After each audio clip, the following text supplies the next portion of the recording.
And welcome to day one of the City of Grand Prairie's 2012-14 operating budget discussions. We've got 3 days set aside for this. It's going to be a fairly lengthy process, and we'll start with administration introducing how we're going to handle the day. Mr. City Manager? Thank you, Mayor Given. We'll start off with Ken Anderson, our CFO and Director of Corporate Services, will be starting off with the introduction, and he's going to be presenting the agenda. Okay, thank you. Ken?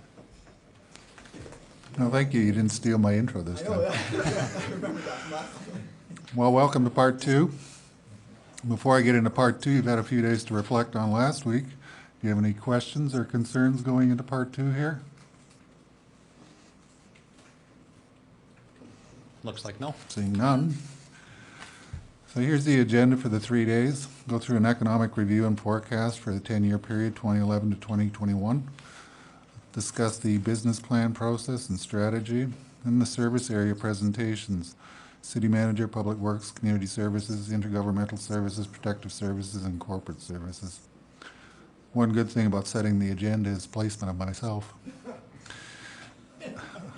So one of the things you're going to find in these presentations is they are much more abbreviated than prior years, because in this cycle we haven't asked for any new staff, and that was the bulk of the presentations in the past, justifying the creation of new positions, which, as I said, there are none here. So it'll be fairly quick, unless you have questions. And then we'll go through the council committee referrals. Some are funded, some are unfunded. And actually, we're thinking by lunch of tomorrow we'll be finished that section all the way up to that point. It could possibly be even sooner. We have community group presentations tomorrow afternoon. There's 18 of them coming. It's a bit of a mixed bag. Some are coming to defend their ask and just answer questions. Some are coming to ask for more, so it's booked for the afternoon. And then flagged items, probably go the same process as we did last week, just flag along, and when you make the decisions, you can make it in context of the whole budget as opposed to piece by piece. And that would start on Friday morning, and we'll go till it's done. And when we're done, we'll have the 3 tax rates, tentative rates, and then they'll be adjusted every year thereafter. And I'll look at the tax impact as well. So in the economic summary, I was just going to go through the summary first and then go into more detail on each piece. So in the world, the deteriorating public finances in the developed countries and inflation concerns in the emerging countries should combine to depress the world economic outlook over the 2012 to 14 period. In the U.S., the economy remains weak for 2011. Unemployment rates remain high. Excess supply continues in the housing market. Sovereign debt prevents further government stimulus. In Canada, the Canadian economy is expected to grow at a modest rate over the next 5 years as governments try to bring their finances on a firmer footing, and also households try to improve their finances. And in Alberta economy is expected to face a growing demand for its products on world markets. Also, the prices for these products are expected to remain strong. So I'll go into the pieces in a little more detail. And I wouldn't focus so much on the absolute numbers here. Really what you should be looking at is the trending information, because everybody will have different numbers. As you look at the real GDP growth globally, there's really 2 issues. One is the sovereign debt in the developed economies, and you're hearing a lot about Europe these days. And there's an inflation in the emerging economies. And the big one there is being China. So both those will depress the demand because they need different policies. When you have debt problems, you go to fiscal policy. When you have inflation, you go to monetary policy. So it'll reduce demand. In the U.S., there's a number of issues there. As I said, there's housing surplus. The unemployment rate remains high. It's over 9%. It's not going down anytime quick. There's a lot of debt issues there. The U.S. really doesn't have an expenditure problem. It's got a taxation problem. And with the current political environment there, really nothing's going to improve down there until the election of 2012. So that's why it goes up in 2013. At least that's the forecast. In Canada, we're a little more protected, but we are exposed to global economic pressure as well. We have governments focusing on debt repayment, households focusing on debt repayment. We got a high Canadian dollar, a slow U.S. economy, which reduces exports. So that tends to moderate growth in Canada. The interest rates, being that we're at record lows now, they will increase as the economy improves. They're probably going up a little quicker. They show a little quicker here than they probably will be, but you probably can expect some interest increases probably in the latter half of 2012. The exchange rate, it's low now because the economy in the U.S. is struggling along. Their interest rates are at record lows, but as you see their economy improve probably along 2013, you'll see their interest rates rise, their economy will improve, and you'll see the exchange rate fall to probably around mid-90s. The U.S. dollar is the safe currency. Even they go to gold, but they always seem to go to the U.S. dollar in the end, even though they have lots of problems. The Alberta real GDP growth, I mean, we're a heavy resource province here. There's a strong demand for the resources and prices are strong, and it's projected to stay strong. So what will happen is profits remain strong in Alberta will be invested in the economy, which will increase jobs, which will result in net migration to the province, which will result in increased consumer spending, which just is cyclical. The total employment growth rate, it'll pick up, and it's picking up already this year, but as it picks up, people start migrating, and eventually it'll stabilize around the 2% mark. But there's a period when it picks up, and by the time people migrate here, but it stabilizes at a point. The unemployment rate is not as useful as the employment rate. It all depends who's actually out there looking for a job at a specific time.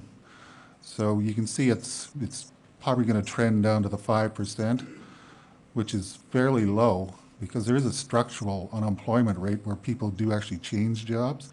You get it too low, you really have a real issue. Housing starts, you can see back there in 2006 and 2007 when it was really heated. And the problem with those years was that there was an imbalance. There was an imbalance in the employment sector. There weren't enough employees here. The inflationary rate was shooting right up. But we're looking more at a managed growth rate going forward here. Housing starts were depressed in the last couple of years, but with the net migration increasing because of the employment growth here, you'll see housing starts improve. And hopefully they'll stay around that mark as opposed to bouncing up and down, which is not a healthy situation. And if you look at the inflation rates, if you look back there to 2006, 2007, you can see the inflation rates are the blue bars, and in the line graph are the wage increases. You can see the wage increases back in 2006 to 8. I mean, we're at 5-6% increases. And that's when you get in such a shortage of employment that it just increases the offers. So we're looking at, as the economy picks up here, you'll see that the wages will increase, and they'll increase, and then that will draw in the net migration, and then they'll stabilize at some point. That's why you see the bump there. But inflation's projected at 2%, which is the Bank of Canada target rate nationally. Oil prices, they're over $100 today. They didn't go down too badly, even though we've had all these sovereign debt issues here. Probably in the next 10 years, you're going to see 100 to 120. It'll bounce back and forth. Sometimes it was at 140 at one point and was 75 at one point, but you'll probably see 100 to 120, and there's a strong demand for it. On the natural gas side, there's two issues with that. One is the slow U.S. economy, which reduces the demand. And then you have shale gas, which increases the supply. And that's why prices are suppressed at this point. And they're below $3.50 a gigajoule today. But they should come up as the economy in the U.S. improves. So that was all I had on an economic forecast. Do you have any questions before I move on? Any questions for Ken? Sir, Councillor Redmer? Want to catch your mic there? So Ken, when you're talking about unemployment, what you were saying is part of that unemployment rate, there are people who are in transition to different jobs always. Is that what you're saying there? That Well, that's correct. You'll never Yeah. get to zero Yeah. because there's about a 5 or 6% rate where just through transition is changing Yeah. jobs that you're always going to have just a structural unemployment rate. Thank you. As far as locally, anecdotally here, I mean, the economy is picking up here. The oil and gas sector is looking at hiring a lot of people locally here. Municipalities tend to lag. So what you see is that the oil and gas companies are hiring significantly, which will lead to more housing starts, which will lead to more non-residential, but we always lag a year behind because our taxes are based on an assessment that's a year old.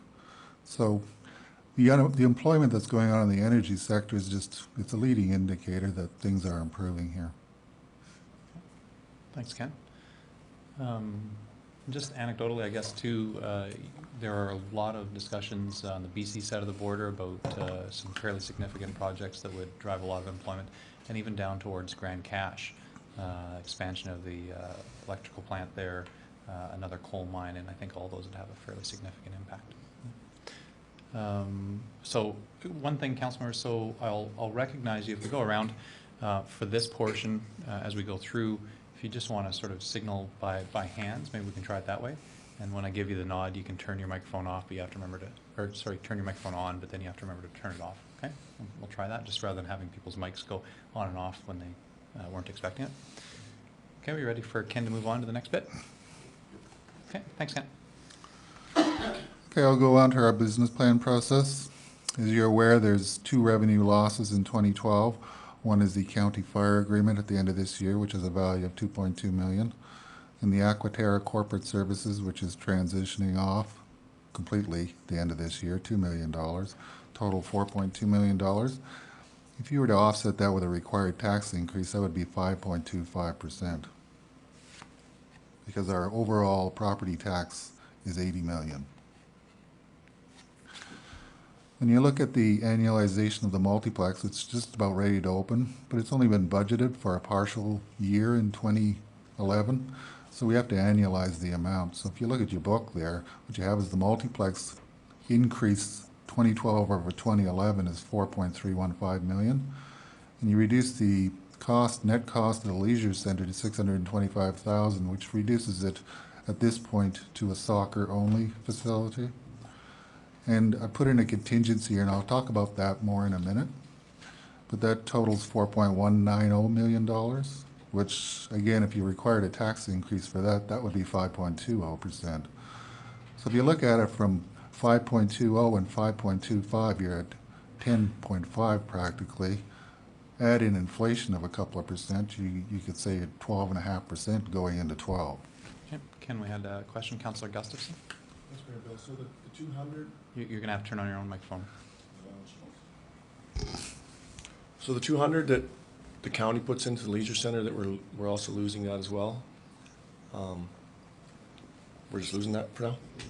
Well, that's correct. At this point, that is gone at the end of 2011. However, there may be discussions with the county on either that facility or the multiplex. That's something council needs to discuss. Okay. Thanks, Ken. Okay, and you know what, council members, I'm going to go back on what I just said. Let's have, if you want to have a question, please ring in. It's easier that way. Make sure that I don't miss anybody. So I did see Councillor McLean. Thank you, Ken. Just a quick question. A number of county residents that use the, say, multiplex or the old leisure center, was it 25%? I think the 23? stats are more in the 15 to 20%. I think Mr. Roth can maybe speak to that. Yeah, thank you, Mr. Mayor. Certainly, it's around the 15 to 20%. Some years it is approach a lot closer to the 20% mark in terms of users of the leisure center. Okay, thank you. There are some other issues going into the cycle 2012 to 14. Risk. there's two types here. There's usual risk. The usual risk is, of course, the further you go out, the more vague the situation gets. I mean, a budget is based on is a financial model based on assumptions, and the further out, the greater chance that the assumptions will change. That's usual risk, and there's not a problem with that. We just, and I'll discuss that when we get to the contingency piece, but there's a lot of benefits to going further than shorter. One is it allows you to plan longer as opposed to short cycle. And the other one is the utilization of resources. It requires considerable city staff resources to create these. And if we were just to do it annually, create them, put them away, create them, put them away, we'll never get a chance to implement the plan. So it's not a good use of resources, plus it does promote longer term planning. Then there is an unusual piece here. It has to do with a multiplex. On the expenditure side, I think staff have done a good job of assessing what the expenditures are going to be over the next 3 years. So I don't have a concern with that. Where I do have a concern is on the revenue side. We really don't know. We've made some estimates on what the passes are going to be, what the drop-in rates are going to be, but there's a real risk to that. And that's when I included the $500,000 contingency in 2012, is to cover that risk. And the first recommendation I would give you is that you flag this item for a council assessment on what do you think $500,000 is a reasonable assessment of risk, because that's what I've included in 2012. Okay, thanks very much for that discussion, Ken. And so maybe that's something that we can just have at the, as one of our flagged items. I'm not sure that it should be the first flagged item. I think it should be maybe towards the end after we've seen everything else. We can kind of judge where we are. Thanks, Ken. The second item is the number of facilities. We build facilities, but we don't delete facilities. We build an RCMP building, we have an old RCMP building. A fire hall, we have an old fire hall. We have a new library, we have an old library. And of course, they're all aging buildings with costs, and that increases costs overall.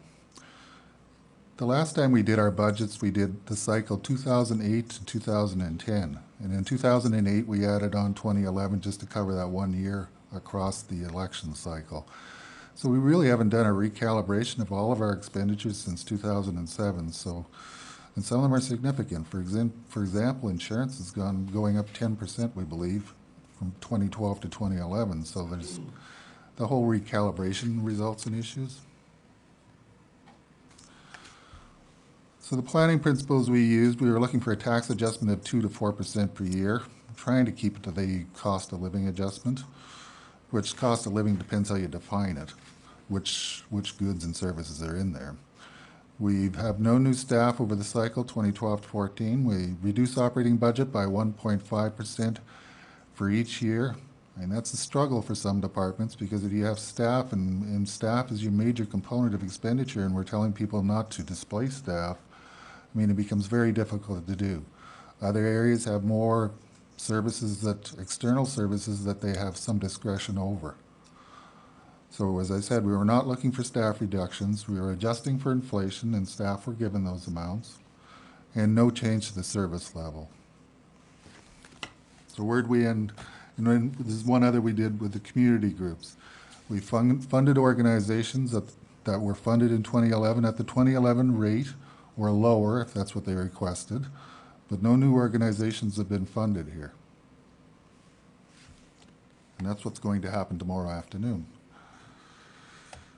So this is what we come up with. As I said, it was like 12% including. Ken, there's one question. Councillor Gustafson. Thank you. You mentioned that you're not hiring, we're not hiring anybody. However, the multiplex is going to need an increase in staff. Is that true?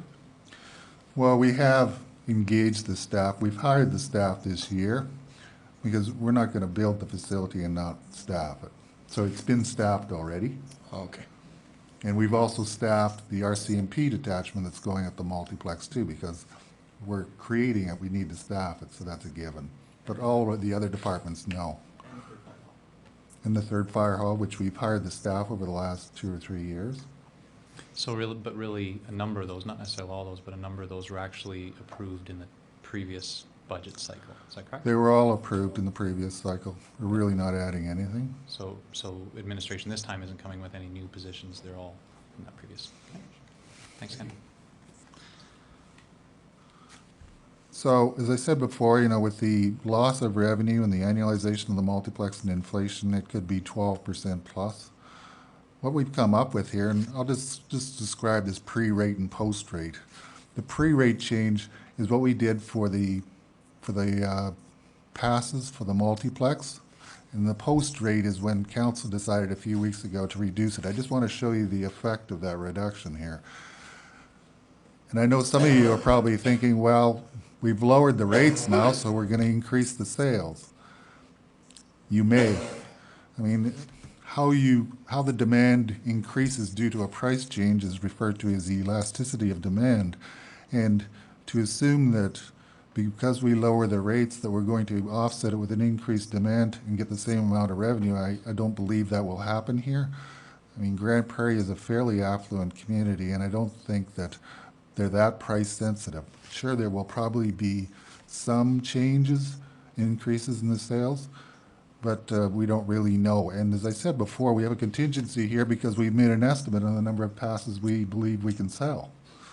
So to adjust something that's speculative in the first place, we haven't done that. So what we have is, before the rate was changed, it was 7.85%, 0.15%, and 0.45%. After the change, it was 8.55, 0.50, and 0.80. So, I mean, if you took out the loss of revenue and the annualization of the multiplex, you're zero and less. So staff did a pretty good job. This is a lot better than I expected going into this. But of course, it's all in the upfront now. There's not much in years 2 and 3, so how do we moderate the amounts and spread it over? So we have, first of all, this is all subject to the Aquaterra board approval. What we include in our budget now is a dividend of $1.6 million per year from Aquaterra. When Aquaterra was created in 2003, we transferred net assets valued at $32 million to Aquaterra. There's a mandatory dividend of 5% per year, which is $1.6 million. And that's what we've been including to this point. We've changed it in 2012 going forward because they've developed a strategy where they're going to look at discretionary dividends, and they're planning to keep that as an ongoing program, subject to earnings. There is a risk here that the earnings aren't there. But what they're looking at is 2.5% of all preferred shares, which would result in approximately $1 million more to the city. So they're going to give us $2 million in 2011. $1 million is to recognize the 2.5% of the preferred shares for 2010, and $1 million is to recognize the 2.5% for 2011. So my recommendation is that we, first of all, take that $2 million that we realized in 2011 and move it forward and put it as revenue in 2012. Now this is one-time revenue as opposed to ongoing revenue, so you put it in 2012, but in 2013 it's gone, which causes an effect there. So you're kind of moving the bump down. And also what we've done then is increase the Aquaterra dividend to $2.6 million per year starting in 12 going forward.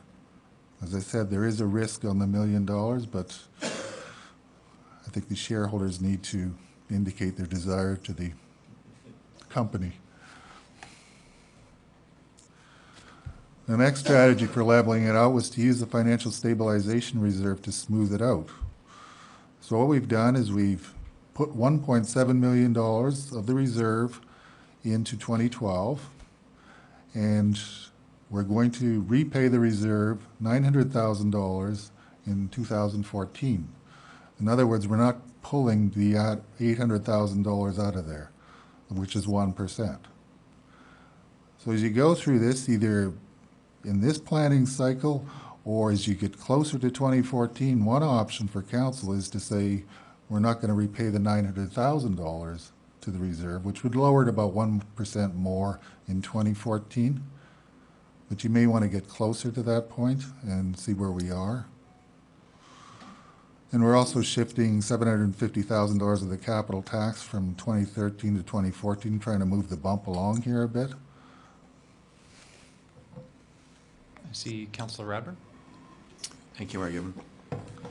So Ken, when we were We were finished last week. There was 1.7 in capital tax that we hadn't used. Is that the monies that you're suggesting to use on that last part of that last slide? Well, every year we pull money, a flat amount out of the operating budget into the capital. I'm just saying we'll finance our purchases in 2013 and just push the transfer to the capital to 2014 is essentially what I'm saying. At the end of the day, we still wind up with that amount that we still have to expend. Thank There you. always is the option for council to pull an amount out of the capital, and Right. that's what's happened over the last 2 years. The issue there is your capital plan is reduced thereon unless you actually push more back, which means you pull it back, you get the tax decrease, but if you push it back in the future, you get the tax increase. And that was, No, that's a good thing. and I mean, that was reasonable in the last 2 years because in a few years when we were having significant growth, we pushed quite a few dollars over to the capital plan. But in the long term, it's not sustainable. After a while, you wind up with really nothing in the capital plan. So on the risk side, I've mentioned the $500,000 contingency, and that's for the first year. Usually you don't include a contingency for the first year because it's only a few months away and the assumptions are fairly firm at this point. And we're also including $500,000 for each of 13 and 14, and that has to deal with the usual risk, the changes in the assumptions that happen over the term. And it allows council the ability to use that additional money. If it's not needed, then it just reduces the taxes. Ken, can you speak to that amount of contingency, what it is in terms of a percentage of our overall budget? It's about 0.6%. Okay. And so in terms of standard practice for a organization like this with capital and operating, I mean, we're familiar with capital contingencies, which are generally in that 10% sort of range on a project. What's sort of standard practice or best practice in this area? Well, we're less than 1% here. Ideally, it should be 1%, which would be 800,000. Okay. But I think from past experience, 500,000 has proved, actually it's been reduced by council in the past, sometimes to 250. Becomes more of a struggle, but I think 500 is reasonable going forward. Okay. Thanks, Ken. Councillor Radburn, you had a question? Thank you, Mayor Given. So Ken, is it 500,000 each of the 3 years of the budget? Yes. Because the first line said established at 500,000, it said additional. These Not are additional to- amounts. Pardon me? These are additional amounts. So what you have is 500 in the first year, you got 1 million in the second year, which is made up of the first and second, and 1.5 in the third, which is the 3 years. Thank you. Okay, thank you. So this is where it takes us. Pre-capital, it was 3.65, 4.35, and 3.6. The only change that happened after the capital was in year 3, 2014. It went from 3.6 to 3.7, and that relates to the borrowing for the leisure center. This is repayment of the first year of it.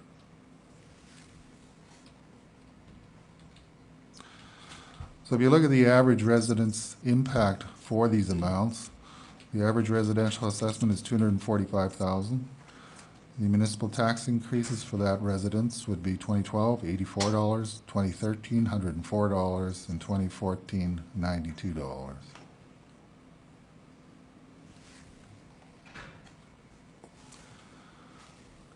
Now we're ready to get to the service area presentations, but before we do that, do you have any questions on any of this thing so far? So any questions for Ken on, I guess, essentially planning assumptions that went in? What we're talking about is the planning assumptions that administration basically set as the ground rules for this 3-year cycle. A lot of that had to do and would have influenced how individual departments would have set up their budget in terms of the no new hiring, finding 1.5% in their budget in terms of savings each year. Any question for Ken on those planning assumptions or any other questions at a high level? Councillor Crokin? Thanks, Mayor Given. Ken, and I know maybe you can't predict this, but the school tax is also always been asked to me about, and I'd just like you to maybe explain it to people out there that that's not under our preview. Yes, we also do collect for the education system in the province. And it's approximately 20% of the bill that residents receive, their tax bill. We collect for the province and remit to the province, which is approximately $18 million per year. Thanks, Ken. Councillor Wong? Thank you, Mayor Gibbon.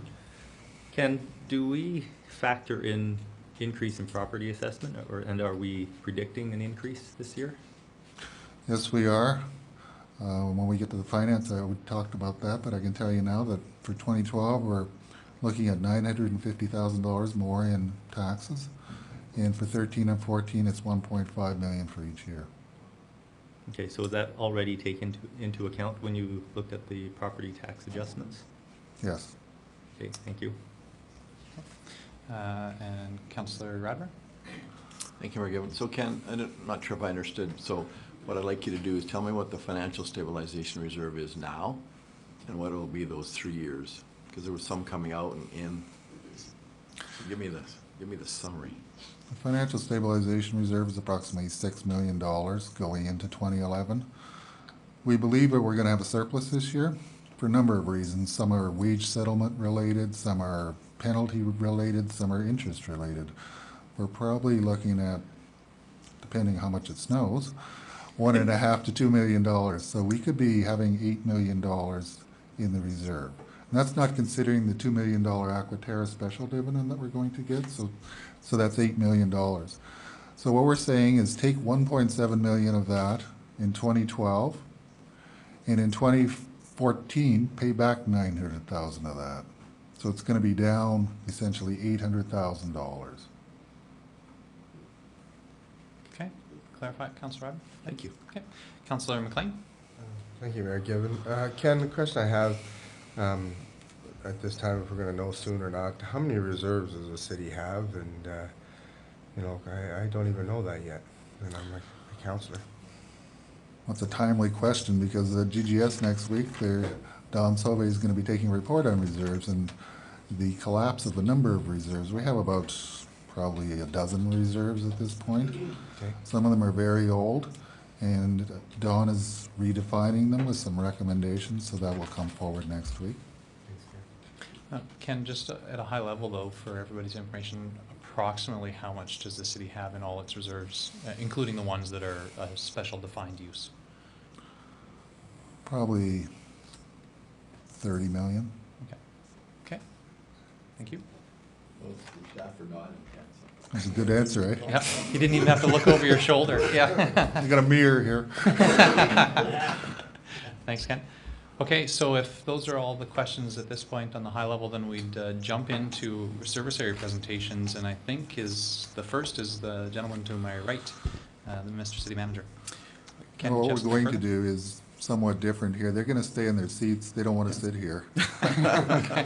So I'm going to stay here and answer any overall general questions you may have. Okay. Not questions they can't answer, though. Okay. We'll just pass the mouse around. Okay. So, Mr. City Manager. Okay, thank you, Mayor Given. I'll be dealing with 4 program areas. On that slide yet? Oh, there we go. The first one is my office. And in there, you'll notice, as Ken mentioned earlier about salaries and stuff, the majority of the budget in my area is salaries. So when there's any adjustments to salaries or step increases, that type of thing, then my area will increase.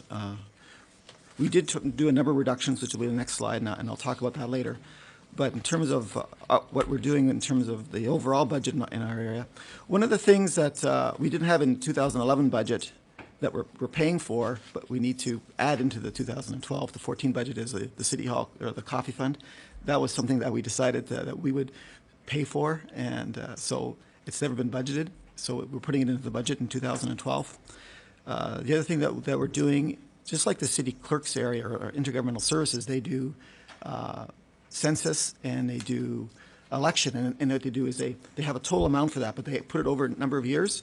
And one of the things that we do in our area is we have the staff survey. So what we're doing is, rather, in 2010, which you don't see that number, we actually had a staff survey worth about $16,000. So the budget was going up and down like a roller coaster, 16,000 down, 16,000 up, back and forth.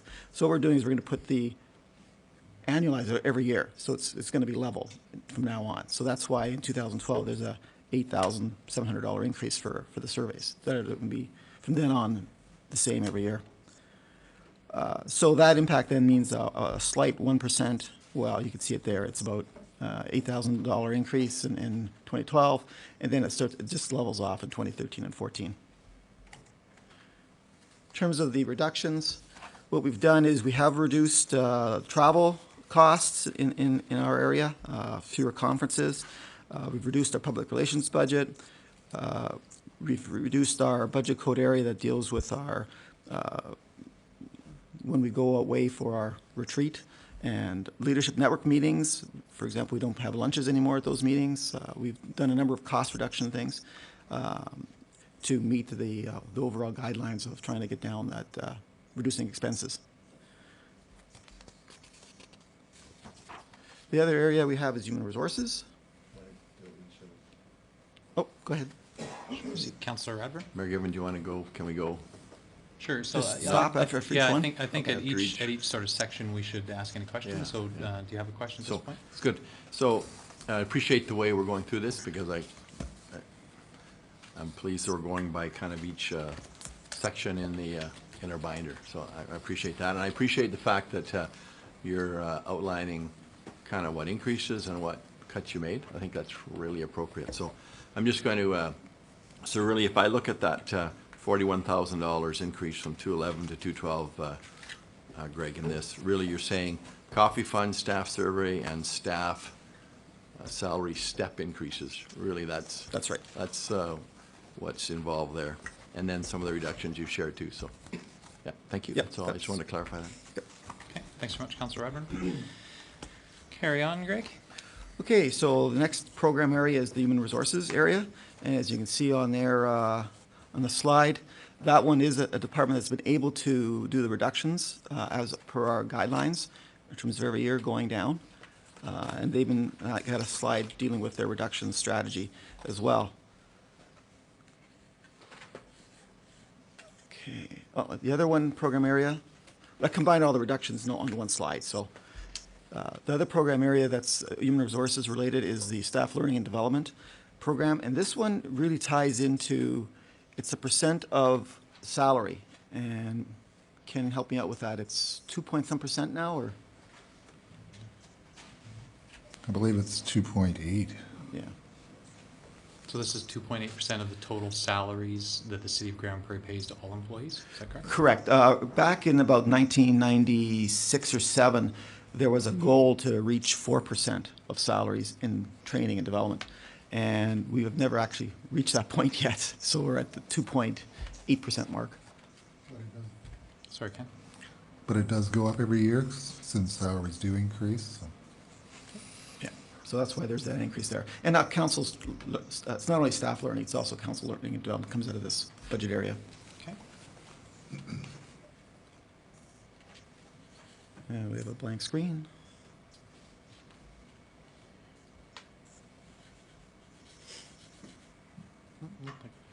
There it is. Oh, there we go. And we missed. Can we go back? Thank you. In terms of reduction strategy, what we've done in the human resources area, as you can see there, we did eliminate a 0.25 casual position and the money that went towards that. We've also done reductions in mileage, printing, binding, subscriptions, general goods, professional services. And the other thing is we're lengthening the gap between retirement and rehiring. We do have, we'll be having a staff person in that area retire in the next 3-year cycle. And so we're looking at just stretching out the length of time between the retirement and then rehiring the next position. So that's how we've been able to make savings. Okay, so the final area, was there any questions on HR? Doesn't look like it. Okay, the next area is health, wellness, and safety. This one is a very small budget area, and as you can see from the slide, We did have a revenue line in there at one point, and that was council last year moved that revenue line out of that budget program and moved it into general revenues. That's that 22,500.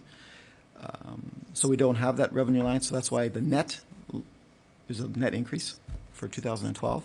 When we take that line out, and but overall the expenses have been basically we're holding firm on the expense side. There's no increases there, or very little.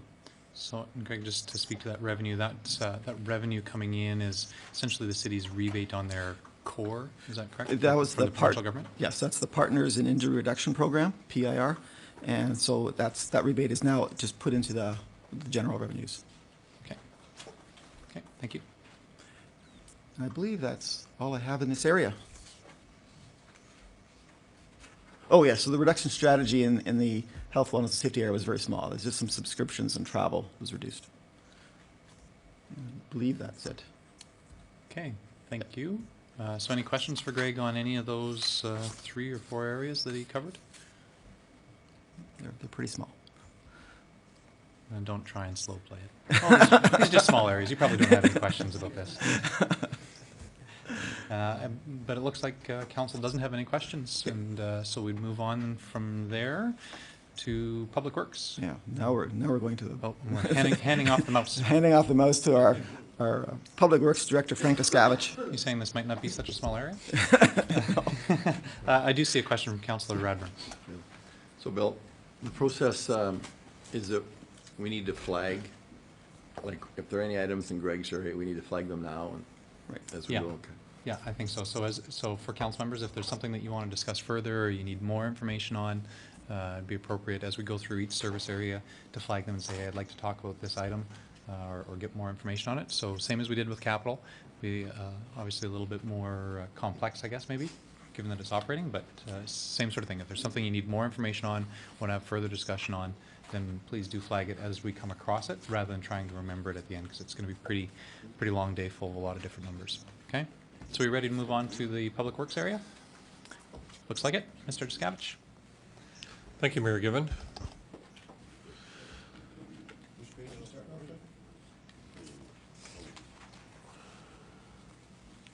Oh, yeah, and sorry, that'll be helpful for council too, as different service areas come up. If you can kind of point us to which tab in our green binder that we should be flipping to, that would be Certainly. helpful. So the first area that would be up would be development services, once we get there.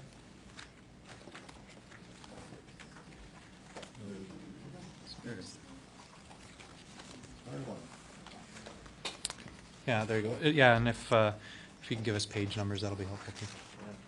I shall try and do that. Thanks, Councillor Redburn. So page 101 in our green binder, and that's the start of the development services area. Okay. Thanks, Frank. Sorry, just as we get set up for all these different areas. Thank you, Mayor Given. Very pleased to present the 2012-14 Public Works operating budget. Before I start, I certainly want to thank all our Public Works staff and financial staff who helped develop the budget. So the service areas we have are development services. That includes our development permitting area, the planning and safety codes. In addition, we have the engineering services, then transportation services, which includes the transit and roadway maintenance, and fleet systems. In addition to fleet, we also have the service center, and those are the way we'll be presenting them. So our goals in this, besides, as already mentioned by Ken, our business planning principles, we've adhered to all of those throughout the budget, but it's intended to promote health, safety, and wellness internally, as well as community integrate with all departments. Public Works has the nice advantage of being able to work with all the other departments to varying degrees. Externally, the goal is to provide excellence in customer service, ensuring a well-planned and well-constructed community, providing the best stewardship of infrastructure we can, enhancing connectivity throughout the city, and ensuring our mobile equipment is appropriate for the uses required and is well maintained. This slide basically shows and encompasses the whole department amongst all the areas cited as far as service goes. I put it up mainly because the Public Works Director was a separate budget area. We've now incorporated that into the transportation area. And the benefit of that is we are going to be realizing some savings in that area. And they're significant, and we thought best to put into the department. So the other interesting thing is the service area in past years had been cross-charged throughout the organization. We've gotten away from cross-charging, so we'll be absorbing that as an expenditure item. And then we show basically the percentage reductions, which are very close to the intended. And then without the service center, they're shown below that.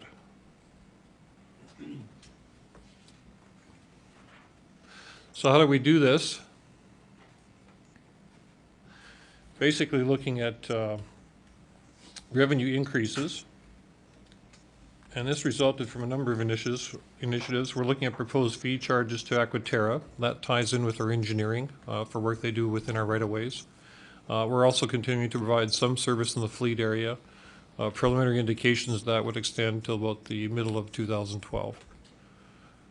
We're also looking at increased fees to third-party clients, things like Alberta Transportation. We currently manage and do work for them, all the traffic signals on the bypass. Safety codes, we're providing services to several other communities at present, Wembley, River Lodge, Hythe, and Sexsmith. We'll have a huge injection one time for the new Shields Health and Wellness Center, as well as the new high school in additions. So those have been put into the budget, but as in other areas, to keep it flat, we've prorated that large injection on the revenue side over the 3-year budget. And then we are going to be starting to charge fees for our high visibility corridor, of which the main portion is 116th Street. So coming in from the south or north, we'll be charging for operations associated with those high loads going through the community. Frank, can I ask a question on the fees for the new, the increased revenue, the fees for the Shields Health and Wellness Center, or Health and Education Center in the new high school? So basically you're talking about the charges paid for permits and that sort of thing. And so would that explain on the previous slide in development why the cost of the development department goes down over from 2012 to 14? Mayor, given that's certainly one of the reasons the costs are shown down, we're going to be expecting about $2.5 to $3 million. So we spread that out, and that's certainly a major result in a reduction. Okay. Okay. Thanks very much. So on the other side, looking at ways to reduce expenditures, the biggest initiative that... I think you got a couple slides ahead there. Sorry. Apologies for that. And sorry, Frank, I see Councillor McLean with a question. I just have one question, Frank. Thank you, Mayor Given. On the safety code service to other communities, I know the expense is more because we're taking on more of a route of helping them out with their building construction. So we had to hire like electrical, plumber, building code, different inspectors. But shouldn't that turn around and within a year or two pay for itself? Mr. Scavage? Thank you, Mayor Given. Certainly we undertook the work both to assist them, but also we did not want to do it in a way that we'd be losing any funds or money in doing that. We had the capacity within the department to start that initiative, and we're continuing along that way. We have initiatives in the city that will certainly help towards that with the electronic permitting system we'll be adopting and other measures. So we do not require any new additions to the staff complement and look at being able to continue to provide that service. So are those services to other communities done on a cost recovery or a cost plus recovery sort of benefit? Cost recovery, and the benefits are that by having all three, for example, Wembley, Beaver Lodge, and Hythe, we have economies of scale in operating. And there was one capital item, a new vehicle, so we'd send out 3 inspectors at once, for example, and they'd hit all 3 communities there and back. I'm just asking because I think we took the place of Permit Pro, and I think it's a very good initiative for surrounding towns and villages for us doing this. So I think it will increase and will help them with their codes. So I just want to commend you on that one. Okay. Thanks very much, Councillor McLean. Thank Sorry, you. Frank? So, as I said, we lowered the equipment rates for 2012, 13, and 14. It's significant that the amount is about $1.2 million per year. So that'll be reflected in the operating budgets. For our department, the largest user of equipment is the transportation area. So that in large part led to a reduction in the budget there. We have done a complete analysis of the equipment replacement reserve. We've made some significant changes to the way we're doing things in that area. And part of it also reflects the capital purchases the council have made over the last several years, especially, for example, in the transit area where we have more fuel efficient units and such. unless major repairs to do. We've also deferred hiring or looking at when best to hire, trying to increase the gaps that were possible. We have a lower service contract rates, for example, in transit that were projected when we undertook the 2008 to 10 budget and carried over into 11, and they're quite significant. Permitting, in that area, they initiated what was called a lean process, and the intent of that was to address perceived or actual delays in the issuance of permits between application and approval, and that's been very successful, and we continue to work closely with our partners on that. Salary reductions are only in the prospect of new hires. In the 3-year budget, we're going to have several areas where we have retirements coming in, and of course, people will be starting at lower ranges, so that's reflected. We have lowered administrative costs in some areas by consolidating or using staff to do work that several did before. We're transferring of operating to capital. This had to do with the aggregate marshalling area that used to be an operational budget. We have now thrown that into the capital because we don't do it every year, and the amount varies depending on how much product we receive. So that was significant. In addition, really no additional equipment other than the identified in the capital plan, and we have no more facility cross charges. Okay, I see a question, Frank, a couple. Councillor Rice first. I guess I get really concerned when I see 2 lines up there, deferred hiring and no additional equipment. And I think it behooves all of us, and including yourself, not to be penny wise and pound foolish. This council has made a commitment to customer service, and anytime you defer hiring and you don't buy new equipment, your odds of repair time increase, your odds of servicing customers increase. So I don't think those are good things. I have serious concerns about them. Okay, so we'll take that just as comment for council then. Yeah. Councillor Gustafson. Thanks, Mayor Bill. Frank, how did we increase our workload with the new permitting or development services in Wembley and Beaver Lodge and Hythe without hiring anybody? Mr. Scouch. Thank you, Mayor Given. Basically, if we look back, as Ken indicated, we had higher volumes in past years with respect to the amount of activity just within the city, reaching a peak of about 9,000 permits one year. So of course, our volume is down. Some areas have been streamlined. We will be going to an electronic permitting system. And just being centralized in a new facility have all been benefits. So we've been able to manage to undertake that work. Their volumes are not high. Of course, the economy is a bit depressed right now. There's not a huge amount of activity out there. And if we can coordinate them properly, certainly we'll be able to manage.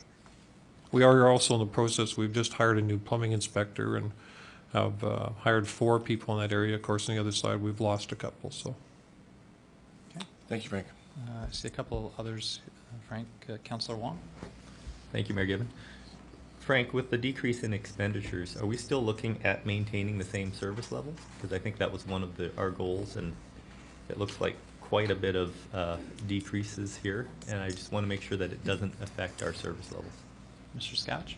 Thank you, Mayor Gibbon. Good question. Yes, as indicated, we are going to maintain the same levels of service, if not even more, but that's the intent. That was one of the business planning principles that we had to adhere to. Okay, so there are no reductions in service level. Councillor Radburn. Thank you, Mayor Gibbon. Just to follow up, I guess, to Helen and Dan, how many vacancies do you have in the development department presently? Thank you, Mayor Given. Currently in development services, which would include development permitting, safety codes, and planning, we have 7. If I were to throw engineering in, which used to be part of that department, there's 3. And so where I'm going, Mayor Gibbon and Council and Frank, yeah, these positions have not been taken out of the budget. They're still there. Yes. We're going to look at filling them as we can and as we need. We're going to manage the deferring of hiring, but they're still in the budget. Yes, they are, Mayor Given. Of course, the unfortunate thing is in some of the areas, we just have difficulty recruiting. Exactly. Thank you. Thanks very much. Councillor McLean? Thank you, Mayor Given. It kind of relates to Councillor Adler, and I didn't quite get that one. There's some vacancy in, for looking at codes for electrical and plumbing and building codes right now. Like, there's some people retired and some positions got to be filled. There is some vacancies there right now. I'm wondering, Frank? Yes, there are, Mayor Given. Currently, with the hire of a new addition to plumbing, we have 2 people in plumbing, no vacancies there, and none in electrical. Where we're short right now is on the building construction side. That's 2 I could positions. flag a couple right now. I'd like to flag one or two, Okay. or no? So I'm hearing administration say that they have 2 positions that are open, that are funded, so we're Yeah. ready to pay for them, they're in the budget. They just don't have people in those positions or haven't been able to hire, is that correct? And Yes, it is, Mayor Given. And is administration actively trying to fill those positions? Yes, Mayor Given, we are. I'd like to flag safety code service to other communities. I know the cost was starting it up, but I want to flag that area, the cost going up and how it could be, it probably would be reduced and will make money, and flag about staff in that area. I'd like to flag that. We'll Okay. just get more information. Okay, sure, we can flag that for further information, a little bit more detail later on. Okay, I see Councillor Monroe. Thanks, Mayor Given. Frank, just back to the service levels, maintaining the current service levels, and you may have already indicated this, I might have missed it, but does that take into account the economic forecast that Ken was talking about earlier? Like, we are anticipating that we will be getting a little bit busier over the course of the next 4 or 5 years. Is it all taken into account? Thank you, Mayor Given. Yes, it is. Thank you. Okay, okay, thanks very much. So I think we can continue on from there, Frank, to get into a little bit more of the specifics in the different service areas. Okay, next I'd like to move on to development services. What we have here are the expenditures for 2011, going through 14, as well as the revenues. And referring to the previous point, yes, the numbers are dropping, and that's largely due to the economic forecast of some slight increase in activity, as well as the major construction projects in town, which would be the new Shields Center as well as the high schools. Okay, I think we're So- ready next. And the way we set this up, I'll have the budget numbers and then the successes and challenges. So in development services, as indicated, we initiated that lean process in the permitting section. It reduced the times. The land use bylaw is under review, and we're certainly looking at streamlining processes in that as far as approval times. Recruitments are ongoing. We have a new lot grading bylaw. At this point, we had Beaver Lodge inspections, but we also have the other communities as previously mentioned. The IDP and MDP were completed. The planning document dates are well on their way. Annexation has been initiated and is proceeding well, and we did a floodplain policy. Challenges as we're looking at is the annexation as it nears completion. We'll be preparing ourselves for board hearings. The LUB, there'll be an implementation phase, and then any amendments as required for that. The electronic permitting system will be a great boon on the safety codes. And basically what that'll do is allow inspectors to stay out in the field, not having to come into the office. They can basically stay out there 5 days a week and do all their stuff electronically. So that enhances or eliminates travel time, et cetera. The construction of new facilities will increase our fees. Recruitment retention is an ongoing concern. We're doing a lot of cross-training in the department, whereby on support staff and that, they'll be trained to do various functions within the facility. And then interdisciplinary coordination has been a huge boon, especially between, say, engineering and transportation, et cetera, being at all at the service center. So any questions on that? Doesn't look like it, Frank. Moving on to engineering services. This is page 93 in your binder. We are looking at a slight increase over the 3 years. Of course, this area is very heavily involved with staffing. That's their main budgetary item. Now, this is not this reflects a full complement, of which going back the last 7 years, we've averaged basically 3 vacant positions per year. So this does not reflect that. It reflects a full complement. And if we can get the people, we will certainly fill them. So there is a slight increase, and that's tied in through inflation and wages and that. The successes and challenges that they've had to do with. On the success side, Sorry, Frank, just before you get into that, I Certainly. see Councillor Gustafson. So, we've been shorthanded in this department for quite some time, so I'm not clear on how we've got budget implications funded for the positions. So there must be a surplus in this area on wage end of things, is there not? Mr. Scavich? thank you, Mayor Gibbon. That's a good question. Unfortunately, no, because if we don't have the resources internally, we're forced to go externally. And the rate we pay to an external consultant is higher than we pay. Oh, So we really would like to fill the positions. It's to our benefit very much so. thank you, Frank. Thanks, Frank. Okay, so successes and challenges. So it was a great initiative to complete the master transportation plan. That will help our planning within the roadway network over the next few years. We had some twinning projects, 84th Avenue now twinned basically to the west end, as well as 116th Street from 100th Avenue south to 84th Avenue. Our capital programs had additional funding and went very well. The Bear Creek Corridor Study, we completed that. We've also made application for grants, and we'll be bringing that information back to a standing committee in the near future. The Northeast Storm Basin Study was completed, the department reorganization, and the business plan updates. On the challenging side, we have several transportation functional studies occurring right now, and those are major arterials like 92nd Street, 132nd Avenue.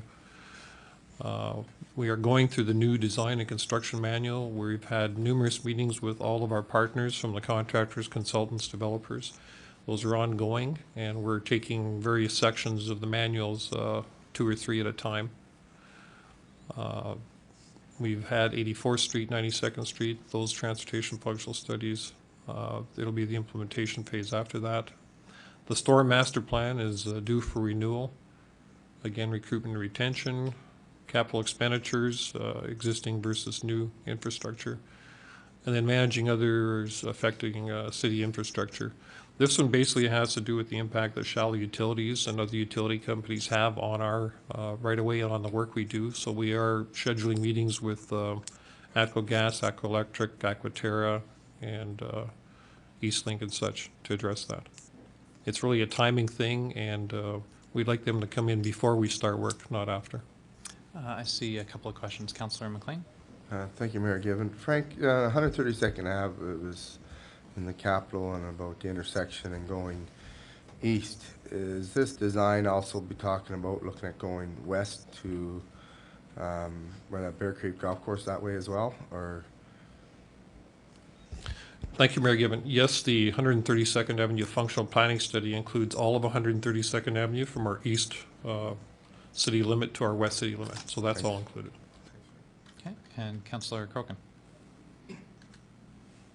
Thanks, Mayor Gibbon. Frank, when do we apply for like the transportation grants? Like, I know that the new premier is going to be having a new budget. Do we do it at the time of conception, like for 84th Street, that we want matching funds or have them fund 75-25 of it? Do we do it at the time we're going to do it, or do we put our foot forward so that we're in the queue? Mr. Scavich? Thank you, Mayor Gibbon. As soon as the capital budget is approved, we start making application for all those projects. We also have to adhere to the roadway matrix that we undertake each year to show that those roads are indeed in need of work if they're existing roadways. So we make all those applications up front as early as we can. I don't believe we've had any refused, but regardless, they're well in advance, and we can still adjust the schedule even though they are approved. We can take a project out of the queue and change those. Okay. Okay, I see Mr. Anderson like to provide some additional information. Ken? The most significant grant we have is the Municipal Sustainability Initiative, MSI, and that is a flat amount that they give us. It's based on a combination of factors, one being the total assessment, one being the population, and one being the length of the road network in the city. And so it's not a competitive grant that we go for there. Councillor Gustafson? Thank you. Speaking of population, when do we get our census report back? Or have we had it already? Talking about the federal census, my understanding is that they'd be looking sometime in mid-2012 by the Okay. time they get that information back to Thank us. Okay, okay. Frank, you want to carry on from there?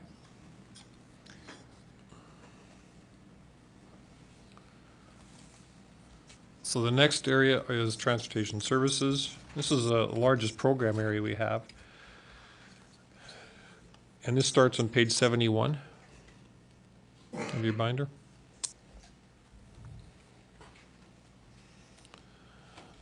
So in this chart, I want to highlight a couple of the program areas. Most of them either have small increases or stayed flat.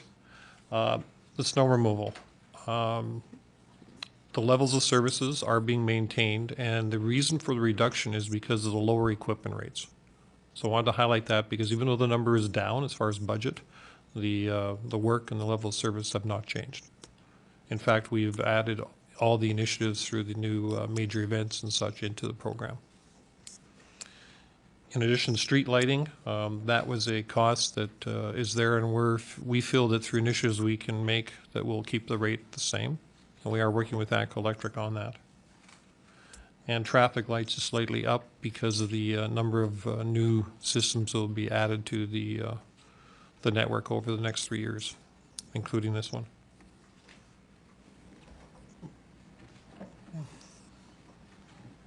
So basically, the bottom line for this area is that it has dropped in each of the 3 years based on 2011 numbers. Successes and challenges in this area. We certainly have a more effective asphalt maintenance program. The revised snow policy that included major events, as I just mentioned. Reduction in sick time. The new service center has been a benefit. Sorry, Councillor Rice, can you ring in if you've got a question or a comment or something? Councillor Rice? Can you review the snow removal policy? Mr. Scavage? Thank you, Mayor Gibbon. Yes, we recently included, as per council's direction, in addressing major snowfall events. So with the onset of a major event, if that's declared, we would look at changing our shift times, going from 3 8-hour shifts to 2 12. Okay. We'd be utilizing more of our own equipment, et cetera. Okay, thank you. Okay.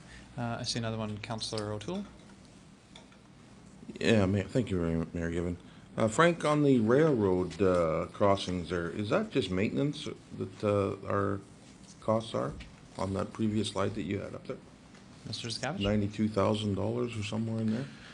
Thank you, Mayor Gibbon. Part of that is maintenance. We have contracts with CN where, because our roads cross there right away, we have to enter into lease agreements, and then we're responsible for all the costs of maintaining those crossings. They do the work, and we pay the bill. Okay, thank you very much. Thanks, Frank.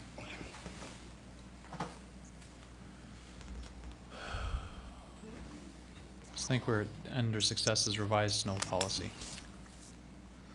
That's right. Okay. So then reduction in sick time, as I mentioned. The new service center, there were a lot of synergies and benefits there that we're realizing. Staff wanted to put in the great staff and up-to-date equipment. And certainly increased health and safety awareness. This has been an initiative of the city manager and staff are taking that on. Challenges, training up to date. We do have a fair turnover, both with new hires and everything else. So it's a matter of keeping up with that. Of note is that on our staff complement side, on the in-scope, 10 of the top 10 in the seniority list are in our department and 13 of the top 15. So we are looking at a significant amount of change over there over the next couple of years. Keeping pace with growth has been an issue, and even though things may have slowed down, say on the development side, some of the areas are still busy because they're playing catch up. Increased service level demands and limited resources. This budget assumes that any new growth we get or new roads will absorb the operation and maintenance of those of that infrastructure within our budget. Street lighting program, again, that's a concern. The fees for that have gone up significantly over the past few years. Extreme weather events will be a challenge, but we feel we've addressed that through the changes in snow policy and recruitment and retention.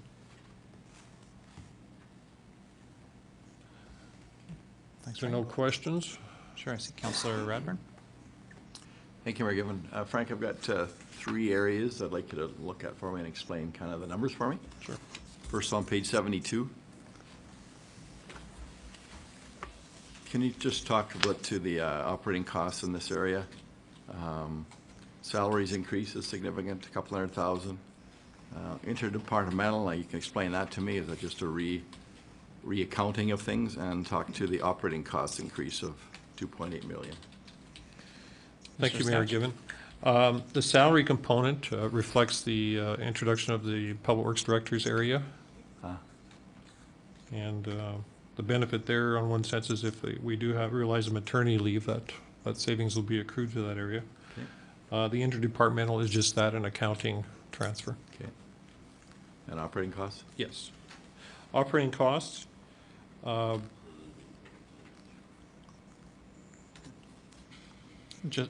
Councillor Radburn, you're talking about the line just under interdepartmental? Yes. Under Yeah. expenditures? Yes. that basically reflects the equipment and other charges that are done that are still going to be back charged. So basically, it's a holding fund, then we'll pull out of that account and transfer back. Does that clarify it, Councillor Radburn? Yeah. Okay, Councillor Rice? Yeah, I just, up in the chart, it shows a drastic decrease, and that has to do with that reallocation. If you go back to your chart.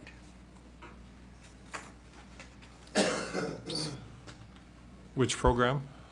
You're talking about transportation services, Councillor Rice? or Yeah. Oh. See, it goes down quite drastically. Each year it goes down, which doesn't make any. What we've done, Mayor Given, is that one, it shows the drop in equipment rates. It also shows the fact that on the equipment side, for example, if we retire a unit and keep it in, we won't be charging those rates. On the salary side, with retirements and that are projected, we'll be hiring, so reflects salary changes. And it also shows the reduction in some of the cross charges. It's not significant. We're going down between years of 5,000 and then 5,000. So it's not that significant, but it is a drop related to those initiatives. Also, if the revenues come up, they offset as well, because those are net. Okay. Councillor Rice, that clarify it for you? Yeah. Yes? Yes, I'm sorry. Okay, Councillor McLean? Thank you, Mayor Given. Frank, I noticed gravel roads has gone down quite a bit. So this does not include the annexation because we do not have it yet, but for now it's gone down, but it's kind of a little drop, but I mean, we're going to get more gravel roads. Mr. Scavage, do you want to speak to Not the including. gravel roads item? Does it look forward to the annexation? Thank you, Mayor Gibbon. It does. The reason the gravel roads have gone down is that since the previous budget, we've eliminated several gravel roads, 116th Street being an example, 92nd another. We are also following the practice that we established in the budget in that not knowing when annexation occurs, we will look at providing all those costs and doing all that work and absorbing those costs within the department. So there's no change in the budget to reflect that. And that'll certainly give us a better handle on what those costs will be. Sure, and Mr. Anderson, some additional information? The timing of annexation is really unknown. So what we've done is we've excluded that from the planning principles here. We say when it's gonna happen, then we'll get that bundle and we'll build it in. But it's not built into this business plan because we're not sure when it's gonna happen. Okay, thanks. So that's an overarching comment, really, that would apply to each service area that may be impacted by annexation. So council needs to keep in mind that that may be an issue that administration would bring forward when and if annexation actually does proceed and is approved by the government. So that's something that would be considered in a future year. Councillor Crokin? Thanks, Mayor Gibbon. Frank, could you explain to myself and to the public? It has been a suggestion to me that because we're about a month later this year of snow removal, there'll be just a huge savings, and I'd said that you would be able to give us an explanation why there wouldn't be huge savings. Mr. Scotch? Thank you, Mayor Given. With respect to the budget, that's often a misperception that if it doesn't snow, we're saving. Well, we are saving. We're saving on the consumables tied to snow removal, which would be gasoline, sand and salt materials, basically commodities. The way our budget is set up is that we operationally pay all the wages, and we pay all the equipment rental rates back to the fleet. So we have fixed costs when we undertake snow, and the budget reflects what those expenditures would be in an average year. So we are always incurring costs in those areas. Sure. Thank you. Mr. City Manager? Thank you, Mayor Given. Just to add to Frank's response, the other savings would be in the area of contractors. When we have a huge snow dump, then we have to hire external contractors, and if we don't have that, there's a saving. Okay, thanks. Okay, Greg, Frank, I think we're ready to move on. Okay, next area will be transit, and that's on page 99 of your book.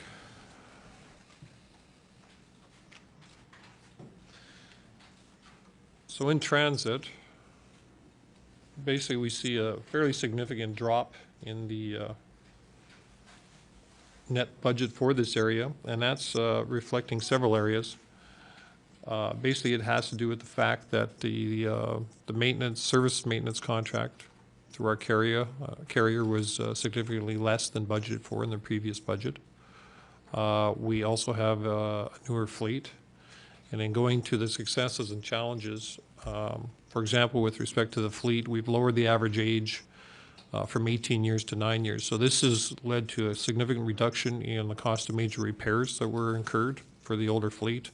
We are using much less fuel, and fuel prices have been less than were originally projected or assumed in the previous budget. So those are the major reasons for that service reduction, as well as the equipment rates. Okay. Frank, if I could ask a question at this point, what's the, there's a fairly significant reduction in revenue, and can you speak to that part of the equation? Thank you, Mayor Given. The reason for the show in reduced revenue is that we have lost some of the contracts or supply of service to the schools. That's been the major hit there. Okay. So, okay. Councillor McLean? Thank you, Mayor Given. I have to ask this question. As the challenge for the downtown transfer station, it's been budget, a lot of it's grant money. What's the challenge? Decide where it's going to go? Implementing and getting the building built, is that the challenge? Like to have it downtown or where they're doing now by the mall, is that going to be the biggest challenge for her to put it? Mr. Scavage? Thank you, Mayor Gibbon. Council has directed administration to undertake a feasibility study of the downtown to find out where best to locate that new transfer site. So staff are working on that. We'll be bringing forward a report to indicate, I think they've looked at 9 or 10 locations. We'll come up with several that are preferred, and then once we can determine a site, then we'll look at proceeding. Of course, it's all grant dependent right now on the Green Fund. Thank you.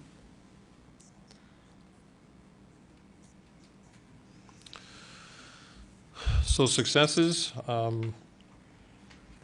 again, we've also looked at our bus stop rehabilitation program. We put that into an annual program where we're redoing 3 to 5 bus stops per year.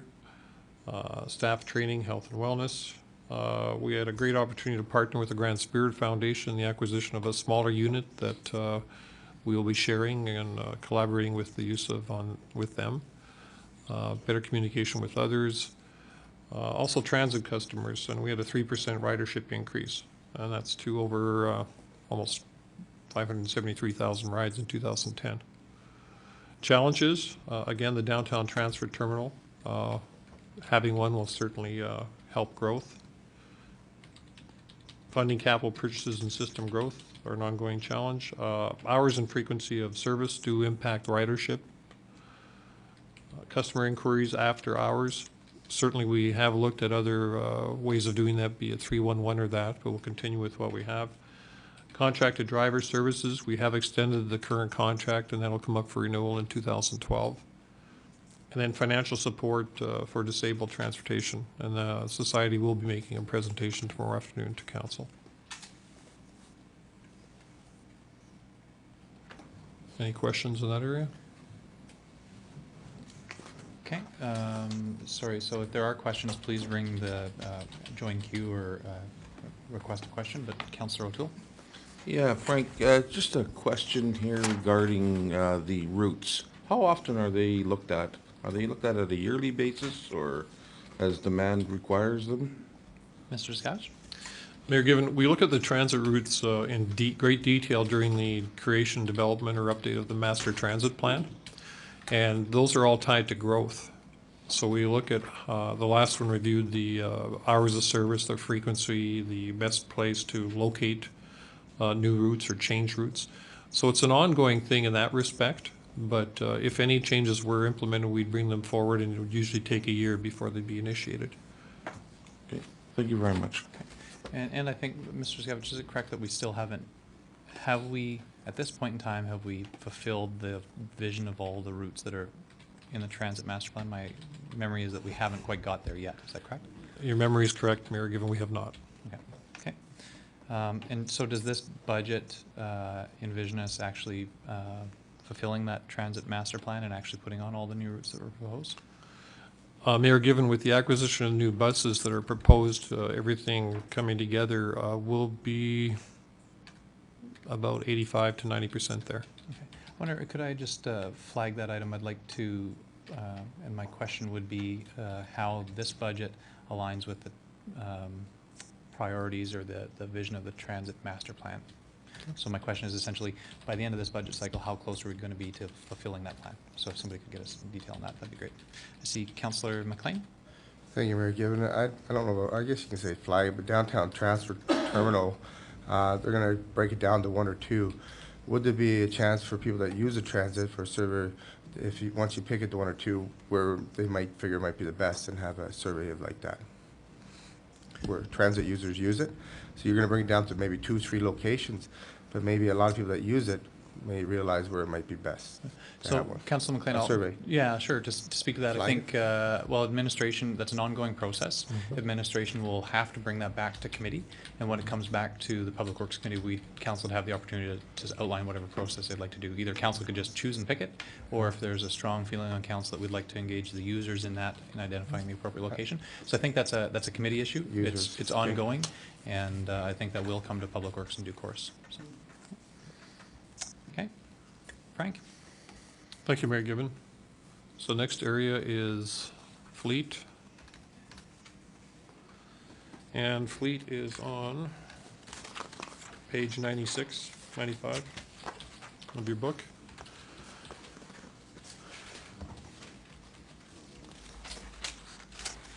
So this is an area that we still cross-charge other departments and basically zeroes out. So there is all revenues and expenditures are matched, so there's no financial impact on the area. Other programs and service areas reflect those costs in their budgets. So successes, a lot of changes in the fleet over the last couple of years. The largest one perhaps is the new fleet management and auto filling system. That was implemented in 11. A lot of planning occurred between 8 and 10 to get that. So that allows us to better track our fuel consumption and preventative maintenance programs on our units. The new equipment purchases have been a boon, especially getting rid of some of the older, more costly units, for example, in transit. Ongoing training. We have our monthly site inspections as well as a level ABC PM program, and then increased storage space at the new service center, the transit barn addition, etc. Challenges: maintain the equipment reserve, although it's in a good position right now. It's healthy. Meeting revenue needs, reducing fuel consumption, and utilizing a new fleet management system. I see a question, Councillor O'Toole. Thank you very much, Mayor Given. I know last year we implemented a reduction in idling. Have you noticed any positive aspects of that program? Mr. Scavich? Thank you, Mayor Given. Yes, the program was the initiative. I couldn't determine directly how much we've saved as far as on the consumption side. Just follow Sure, up, Councillor. just in general employee relations, Were they successful in following the procedures? Mayor Given, I believe they were. We certainly received less complaints about our own equipment idling from the public, so that would be a good indicator. Okay, thank you. Okay, thanks very much. Councillor Radburn. Thank you, Mayor Given. Frank, can you just speak to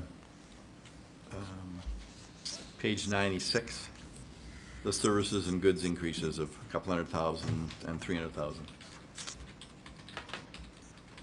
Mr. Scouch? Thank you, Mayor Given. Part of that reflects the continued supply of services to the Grand Prairie Emergency Services, Aquaterra for that extended period, and others that we outsource because through the cross-charging. In addition, we will be taking over and incorporating the transit buses into the fleet. Prior to that, they were not. We'll also be taking over the fire fleet in its entirety, and then anything coming out of the police as well. Okay, thank you. Councillor Monroe? Thanks, Mayor Given. Frank, if we were to go back to the successes and challenges slide, under successes, you've got new fleet management and auto fueling system, and then under challenges, utilizing a new fleet management system. Does that mean that we're changing, or? Thank you, Mayor Given. No, it doesn't. It just means that now that we have the new system, we have to train and get all our staff familiar with it and work out some of the bugs which we are in the process of doing. We worked out most of them, but it's an ongoing affair. Thank you. Councillor Crokin? Thanks, Mayor Given. Frank, under that reducing the fuel, I noticed last year that when a crew was leaving, say, Summerside, they were going back to the service center. Is that necessary for all equipment to go back every time? I understand they have to check the blades and whatever, but I mean, refueling, could they not just bring our fuel truck with diesel, now with the cost of diesel going up terrible, to the site and fuel them up there rather than back to the service center? Mr. Scouch? Thank you, Mayor Given. It's a viable option in some enterprises. Because of the way we operate our shifts, all the equipment does have capacity to run up to 12, 14 hours, which, you know, is adequate for those shifts. So with shift change and the equipment returning to the service center, that's when all the refueling and that occurs. So to have a fuel truck is appropriate in some businesses, but it wouldn't work well for us because the cost of that unit plus an operator to manage that unit would be high. Okay. Councillor McLean? Thank you, Mayor Given. Frank, you got new equipment purchases, but I think you're missing a success there, and it's about your rentals, where you're bringing that way down, and I think that's a success because that's a vehicle per year, a big 3/4 ton, so I think that could be on there as well. Okay, thanks very much for that. So are we into Mr. Scouch? Thank you, Mayor Given. I have to apologize. Councillor Radburn asked one question. I was on the wrong page. But with respect to that increase in goods and services, that had to do with the service center, not the fleet part. With respect to the service center, that reflects us taking on the service center. So where it was a cross charge before, that's why the numbers are there. Apologize for that. Okay. Thanks, Mr. Scavich. Speaking of service center, is that our next slide? So here is the service center. Again, these costs are reflecting the fact that it will now be a budget item as far as expenditure that will be taken over in the public works area. Successes was certainly over the course of the last year or two, we've reorganized the yard and storage areas. We've had ongoing cooperation with all the service center departments. We also have, it wasn't put in there, but we don't have the roof repairs and such that are occurring. On the challenges, well, we have a new budget expenditure item, so we'll have to manage that. Repaving of the service center yard, that will hopefully occur next year. Ongoing roof repairs. Completion of the former old SPCA site parking lot, although we may defer that. Okay, sure. Frank, is this in our budget binder, the service center? 96, sorry, my apologies. It's combined in with fleet services. Yeah, no, it's certainly stands on its own there. It just doesn't have it's right after the table of contents in that area. Sorry, Frank, carry on. And then we have to look at reconstruction of the outside wash bay, and we're actually looking at possibly 2 sites for that. Okay, any questions for Frank on this area? Seeing none, we'll move on from there. So just to finalize, in summary, that's the same chart I showed at the beginning, showing all the areas and the reductions. And I'd open up for questions. Okay, any questions for Frank on the overall? Councillor Radburn. Thank you, Mayor Given. No questions, but I would like to flag back to 3102, Transportation Maintenance Administration. The operating, Sorry, yeah, just to make sure that we get the exact one that you're talking about. yeah, there. the operating costs, Okay. increase of 2.816 million. So I think that's a big number and would be useful to have further information as to why. Okay.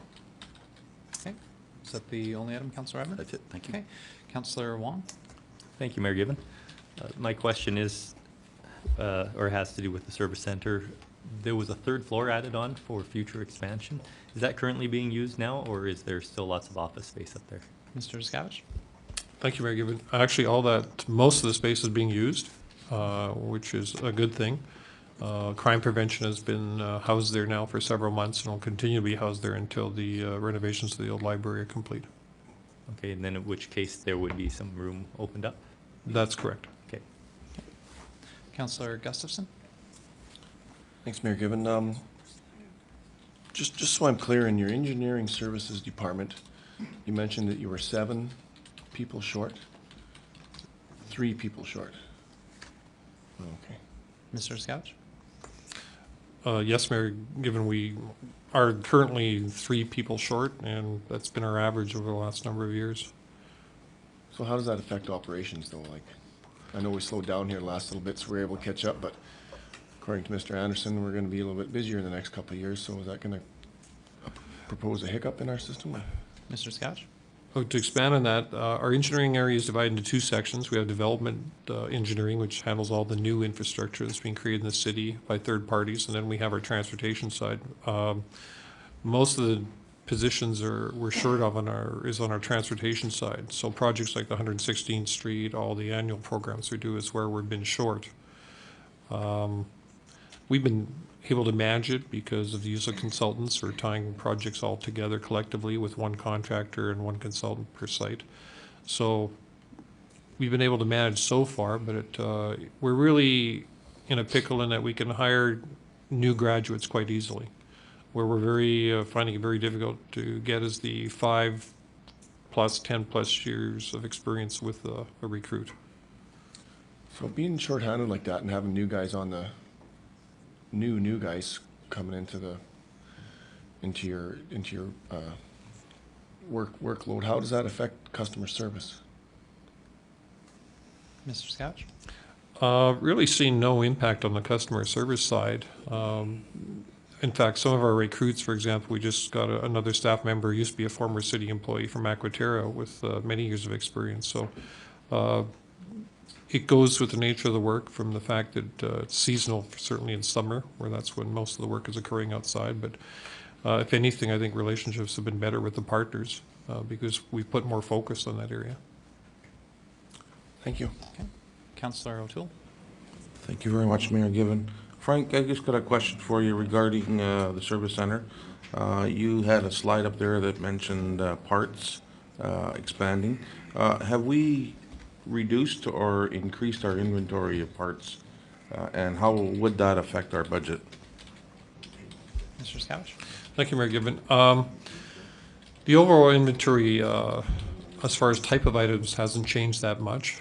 The additional space we got was to allow us to do more bulk purchases of things coming in drum containers or larger containers. So while it's one item, by purchasing more of it at any one time has resulted in savings. Okay. Thank you very much. Thanks very much. Councillor McLean? Thank you, Mayor. I just want to flag the downtown transfer terminal. I'm all for it, but I think it's very important for the public to really be open on the input of that, and I'd like to have more information on it. I want to flag it. Okay. Sorry, Councillor McLean, I'm not going to take that as an order because it's an item that is already budgeted for. It's in our capital budget. There's money there for it.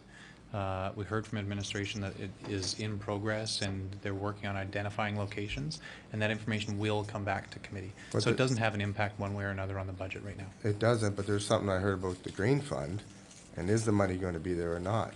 So that was an item in our capital budget discussions. Yes, If you I know want to that. talk about that again, then we can do that at the end after we get through all of the operational.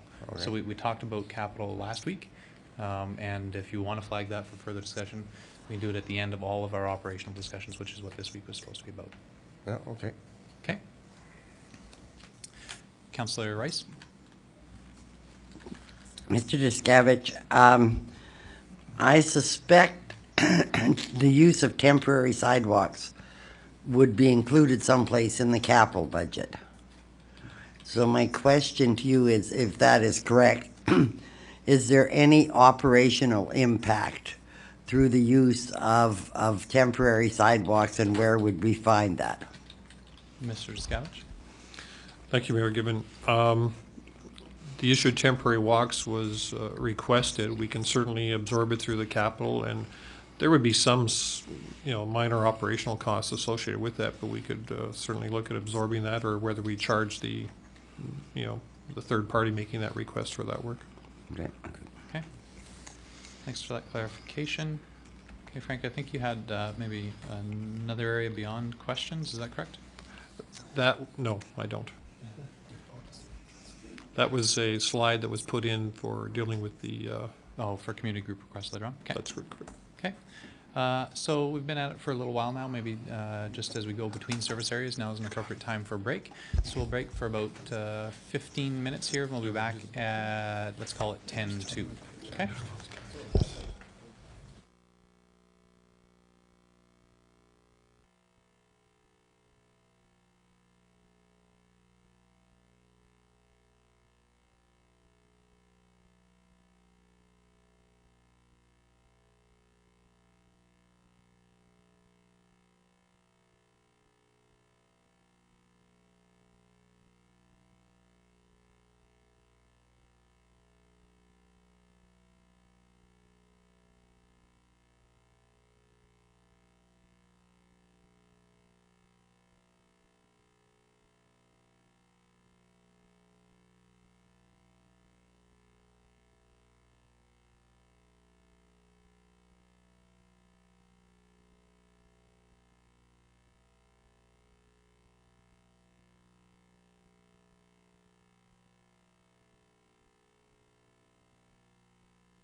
Okay, I think we're back and we'll continue on with our service area presentations and on the City of Grand Prairie operational budget.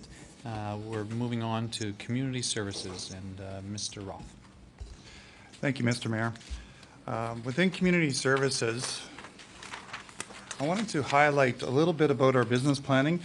We went through our business planning process and saw some general themes emerging amongst all our departments. So I just have a few comments that were very common themes throughout all our departments within community services, and then we'll move on into the exact budget pieces. So in terms of community engagement and consultation, one of the things that our service area is obviously very involved with is collaboration and partnerships with our user groups and the public. But all our departments had specific goals around how we're going to collaborate and work with our user groups, and I just wanted to pass that on. We also have overarching goals around working on collaboration in terms of regional and provincial partnerships where we can, and pursuing those opportunities in the future. A couple of other things that come up in this area is we certainly want to be having appropriate communications with our community, and almost every department has goals around establishing a communication strategy and how we're going to work on our messaging with our groups. In terms of fiscal sustainability, we recognize that we have a lot of master plans, agreements, and strategies, and those kind of form the backbone of how we operate and dictate the service levels that we're at. And so wherever possible, we're going to be trying to reach those service levels. But at the same time, we're also going to be pursuing any opportunities to increase business types of ventures that may come along, such as some of our venues, such as the Crystal Center is a good example where opportunities come along all the time, and our staff are continually working at pursuing those. One of the other interesting things within community services is that I see huge amounts of synergies between departments within community services. It happens throughout the city, but in community services, we share staff across departments on a fairly regular basis. And it's those synergies that help us to be able to do what we do and keep costs at a reasonable level. And the last area I wanted to highlight is balancing excellence with value. Really, when it comes to community services, we have exceptional staff, and we support them through our health and safety programs. We support them through continuous learning, and it's those exceptional staff that become committed to customer service and our exceptional venues, and that's what really builds that value in what we do.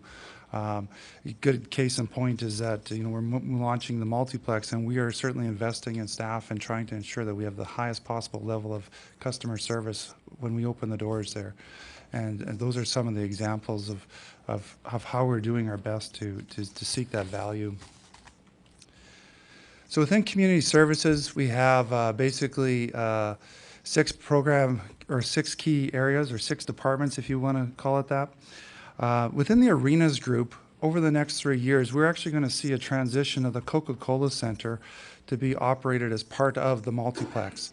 We are working on a transitional plan that will see it operate not as an arena as such, but as part of the whole overall multiplex operation, which makes sense because they're physically attached and share a lot of common services. And staffing-wise, we're planning for some efficiencies there.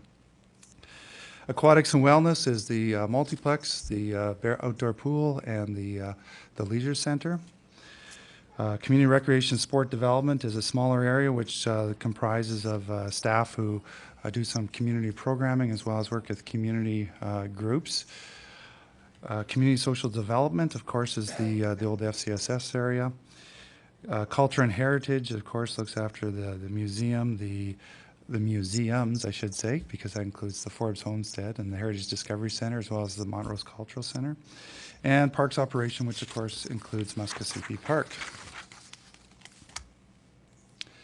Overall, in our service area, our staff have done their best to keep costs as low as possible.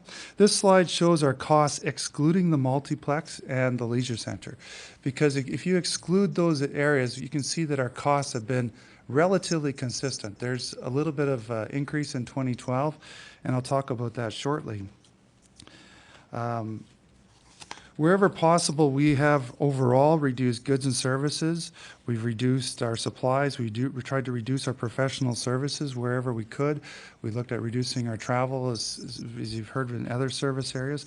But within community services, we do have a lot of fixed costs pertaining to utilities, pertaining to insurance, pertaining to staff and equipment costs. And so in some of our areas, even though we've tried to reduce it as much as possible, as Mr. Anderson has said, there are certain fixed costs that we can't reduce.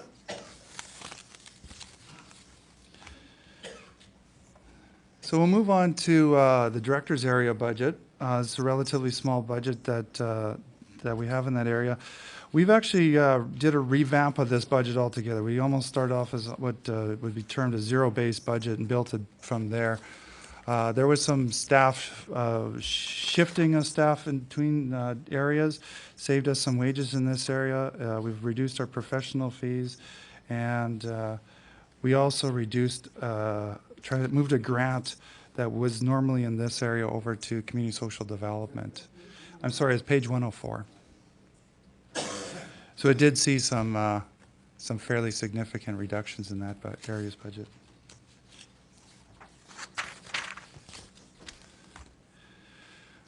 Move on to the arenas. As I said, right now the arenas do operate under the same structure, under one structure. Arenas includes the Crystal Center, the Coca-Cola Center, and the Dave Bar Center. And I realize that these are under 3 different tabs in your binder, and I apologize for that. I'll have the page numbers here shortly. Page 116, page 132, and page 133. Some of the successes that we've had in this particular area include our ongoing relationships with Evergreen Park in terms of the Crystal Center. We actually look after their ticketing for them. We have fairly strong ICE user rental rates, so we do have a fairly high percentage of our time is booked in our arenas. The Dave Bar Community Center, of course, went through some renovations, and while most of those renovations were of a mechanical nature, it did provide a new look to the ice surface out there, and it looks really, really good. And the Coca-Cola Center has had, obviously some ongoing renovations and their attachment to the multiplex, but of course the latest thing is the opening of the Hockey Legends Lounge there. And again, it helps us with really strong positioning for those facilities. Some of the challenges going forward and around the arena side of things is there's a bit of an unknown certainty as to when the county sportsplex comes online. We've had lots of discussions with the county, and we certainly are going to try to work together and not be competing with each other. But it's also too that we don't know where our ICE user rates are going to go, how that is going to affect the rental rates within our facilities. And it's more of a temporary glitch, but we do have some staffing vacancies over at the Dave Bar Community Center that we're working hard to fill. But it's just one of those timing issues that right now they're going through a bit of a time where they've been really short-handed over there. In terms of the actual budgets that's on your screen for you, like I said, this is a combination of the 3 areas. The Crystal Center and the Dave Bar Community Center have both realigned their revenues to show more of an actual where they're actually predicting to end up by the end of the year, as well as trying to reduce costs on the operational side wherever they can.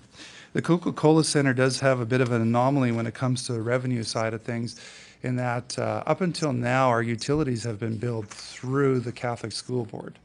And by our agreements, that's shifting this year. So we had to increase our revenue, but our expenses also increases because we get the utility bill, we then bill the Catholic School Board. So it's almost an in and out. So if you see the revenue increase in the Coca-Cola Center area, that's the reason why, because there's an offsetting expense to that as well.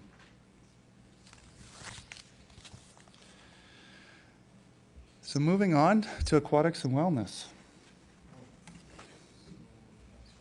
Gary, I don't think you're going to get to move on that quickly. There's probably some questions and maybe spread out amongst the 3 pages. So, Councillor Radburn. Thank you, Mary. And just, yeah, I would prefer that we, went through each of the three sections. So I'm at Dave Barr on page 132. So Gary, I'm just looking at the salary increase there of about 100,000, and no FTE increase, I'm assuming. I'm just kind of wondering, is that all step related? It seems like a lot, big number for step related increase. Gary, do you want to speak to those salaries? Mr. Mayor, as I understand it, in looking at this, there was no changes in staffing levels. It would be step related, certainly. We had not at all calculating any changes in staffing levels. Okay, and Coca-Cola Center, I'm on page 134. And your question? The two questions are, one, there is a, as I noted here, there was a 0.5 reduction in staff in 12 to 14. But we still have an increase in staffing of that line of 72,000. So that's the one question. The second question is just, can you speak to the goods, please? Goods line is increased by about $500,000.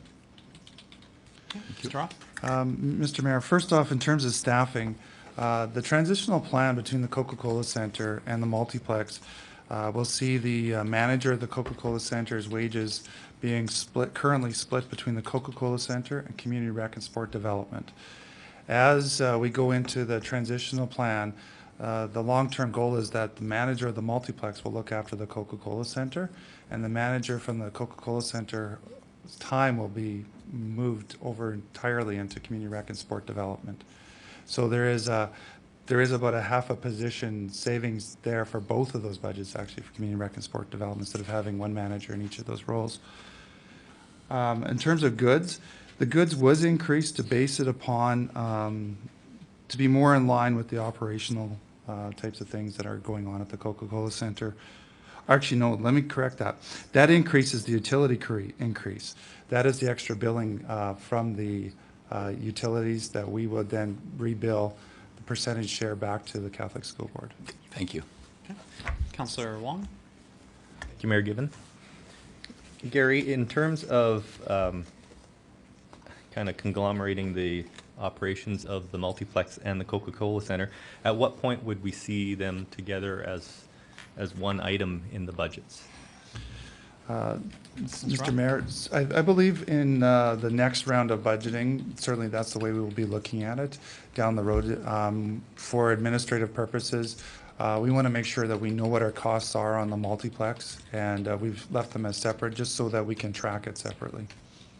Okay, it doesn't really make a whole lot of difference. What I usually look at is the percentage subsidy or the percentage of cost recovery. So when you see that together as one building, you can kind of gauge whether or not it's actually acting more efficiently together as opposed to separately. Yeah. Okay, thanks very much, Councillor Wong. Okay, Gary? If there's no other questions around arenas, we can move on to aquatics and wellness. Aquatics and wellness is found starting on page 117. Within the multiplex, in 2011, of course, we only had it budgeted for a portion of to be open for a portion of 2011. And as Mr. Anderson's already indicated, 2012 is when we would actually realize the full expenses of that. We have a pretty confident handle on where our expenses are going to be in 2012, 13, and 14. It was based primarily upon the original feasibility study in terms of our staffing levels and what was previously approved by council.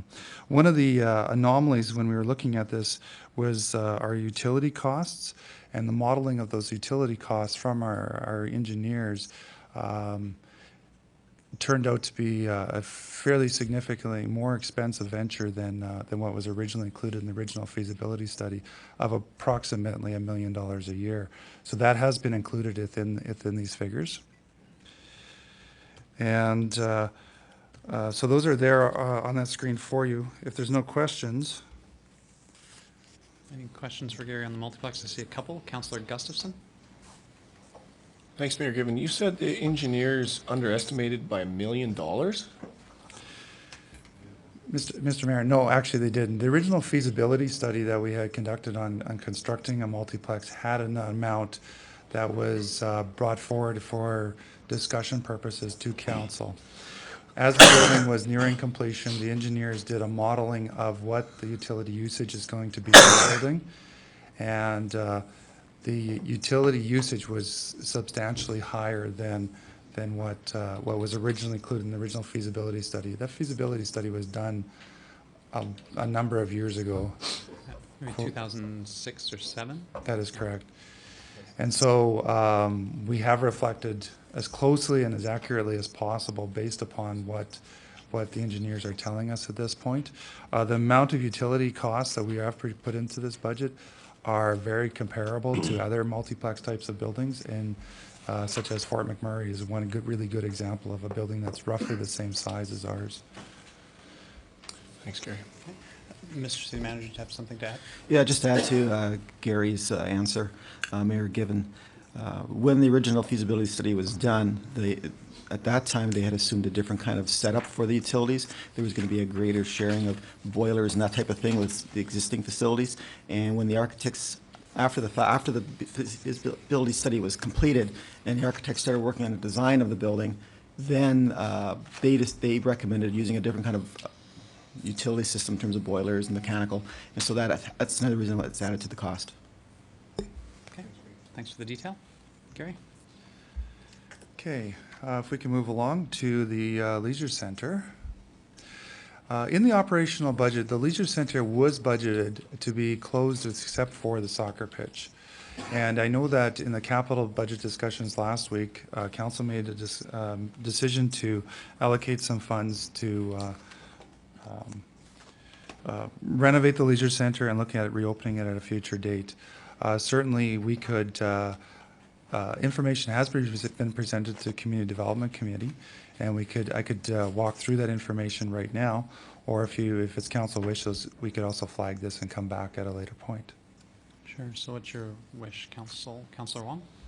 I'd like this item flagged for a more thorough discussion, so Okay. you can bring those numbers back at that time. That's correct.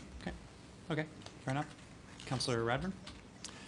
Thanks, Mayor Given. And just part of that flagging is what is possible in terms of operating that facility in 13 and 14, right? Like, given construction or whatever, what practically speaking, what can we operate and at what cost? That's Hopefully that'll correct. be part of that discussion. Yeah. Thank you. Okay, thanks very much. Gary, if you want to carry on from there? The next slide shows the Bear Creek Pool, and it's a relatively small item. But because of the multiplex and the leisure center, I wanted to break these three out because there is, just so you have a clear picture of what is happening in this particular area. Like I said, it's a relatively small area. A few years ago, when we had a contract for another group to operate the Bear Creek Pool, we were providing them an $85,000 grant to subsidize their operations. So as you can see, based upon our slides, we are certainly less than that. The difference between 2011 and 2012 primarily relates to some maintenance types of costs and some other increases and step increases in salaries and those types of things. Basically, it's plan is to continue to operate it under the same model as we're at. Okay. Councillor McLean? Thank you, Mayor Given. The Bear Creek Pool is unbelievable. It's a good price for what it delivers to our community. I just noticed there's a $40-some thousand increase in salaries. Could that be like a training facility for new recruitments of people to multiplex in the summer, and then maybe that price can come down? Mr. Rawl? Mr. Mayor, yes, we certainly use that as a place to train junior lifeguards and certainly rotate our lifeguards through there. There are standards that we do have to make sure that we ensure in terms of our lifeguarding, as well as their wages still are reflected in by the QP collective agreement. So we still have to meet any wage requirements. Okay, Councillor Gustafson? Thanks, Mayor Given. Mr. Roth, that pool is, I don't know how old it is, but it's probably just about as old as me or older. Is there going to be no maintenance cost or reconditioning of that pool in the next 3 years? Mr. Mayor, some of the maintenance costs of that pool, especially the major items, are included in the facilities operational budget. We haven't budgeted any capital expenditures for that pool because our facility staff tell us that the tank and the infrastructure that's at that pool is actually adequate for not many years to come. So it's really it's maintaining it at that high level and trying to make sure that it's can be kept in the condition that it's at. Thank you, Mr. Roth. Councillor McLean? Thank you, Mayor Given. Gary, was that a 10-year study? And they looked at it and the concrete and the pool and everything looks really sound. And they're saying maybe at least 10 years it looks really good. Mr. Roth? Mr. Mayor, that's the information that we've had from the facilities department, is that it is looking really sound, at least through this budget cycle going into the next budget cycle. And we are always continuing to reevaluate as we go through the planning processes. And but we know for the next while, they were looking at the 10-year window for sure, that we know that it is a good solid operation. Okay, thanks very much. Gary? Okay, the next area is the community rec and sport development area. And I have to apologize to council because as of earlier this week, we had detected an anomaly in budget in this particular area in terms of the salary calculations. The salaries going forward in 2012, 13. Sorry, Gary, can we just, what's page number? Oh, are we I'm on sorry. this one? Page number 105 and 106. Thank you. So going forward in 2012, 13, and 14, the budget system somehow calculated salaries to be about $48,000 more than what we actually need. And so those numbers on the slide don't reflect that change, and that will be changed in our budget books. So there is actually a fairly substantial change to these slides. Keeping that in mind, some of the successes and challenges in this particular area include the successes in terms of working with our community groups. So working with the people involved with the SCORES agreement and working on the CKC site planning, involvement with the multiplex actual overseeing and working with that project. Also includes working with the curling club and the installation of their new ice plant. And so that's kind of some of the successes that they've had in this particular area. The other one that I also had noted here is that the after-school programming has been going very, very well and actually meeting very high demands in terms of the usage within the community. So having, if you were to adjust the salary component on these particular slides, you can see that the costs are staying relatively the same. We did have about a half a position cost savings overall in terms of being able to share wages between the Coca-Cola Center and the Community Rec and Sport Development for the managers' wages in the first few years, and then that's realized with the manager becoming more full-time in this particular area down the road. Okay, I don't see any, nope, a couple of questions. Councillor Crokin. Thank you, Mayor Given. Will we be getting, I don't want to flag this, but will we be getting a new sheet showing that change in the salary component? Mr. Roth? Are we talking about a budget book sheet or are you talking about a slide? Either or, this sheet or slide, whatever.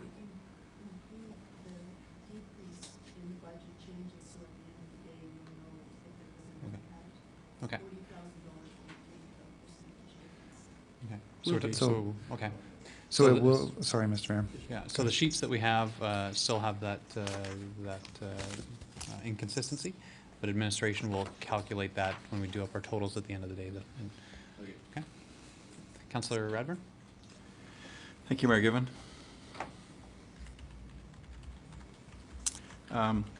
Gary, is this department the lead department in facilitating the establishment of neighborhood associations?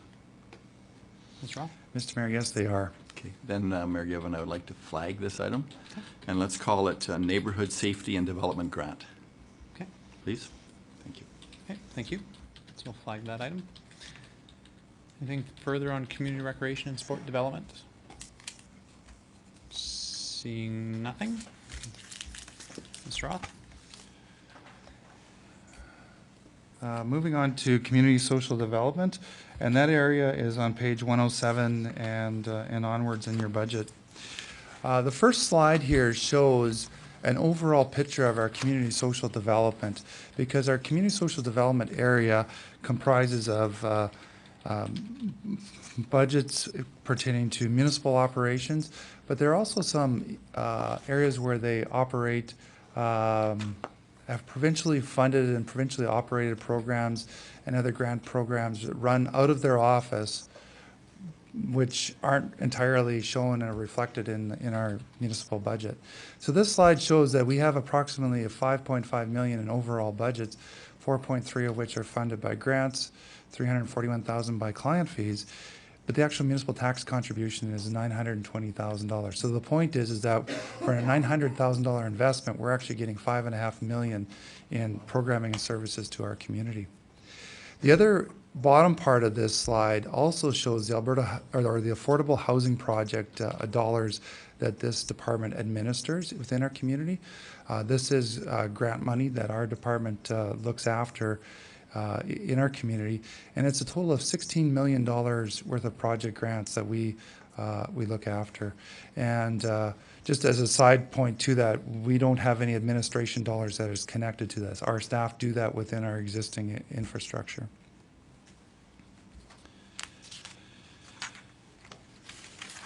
So moving on to the actual operational components of this budget, this is one of those areas where staff have tried really, really hard to show decreases in budgets. The challenge is that we are very staff heavy, so to speak. The biggest percentage of our cost does come from staffing, and it's really, really hard to reduce it much more than what we've already done. So our staff have done an excellent job in there. A couple of the notes to, a couple other things that factor into it is that in the past, while there have been ongoing operations in terms of paying for the building that they are in, it was never budgeted, and we were just absorbing that within our budget. And so that we have laid out our actual building costs within our budget as well. I think in the past years it was viewed as that would be a temporary home for our community social development area. And so but working with facilities, they have, either between facilities and community social development, just absorbed those costs in the past. They are actually realized in this budget.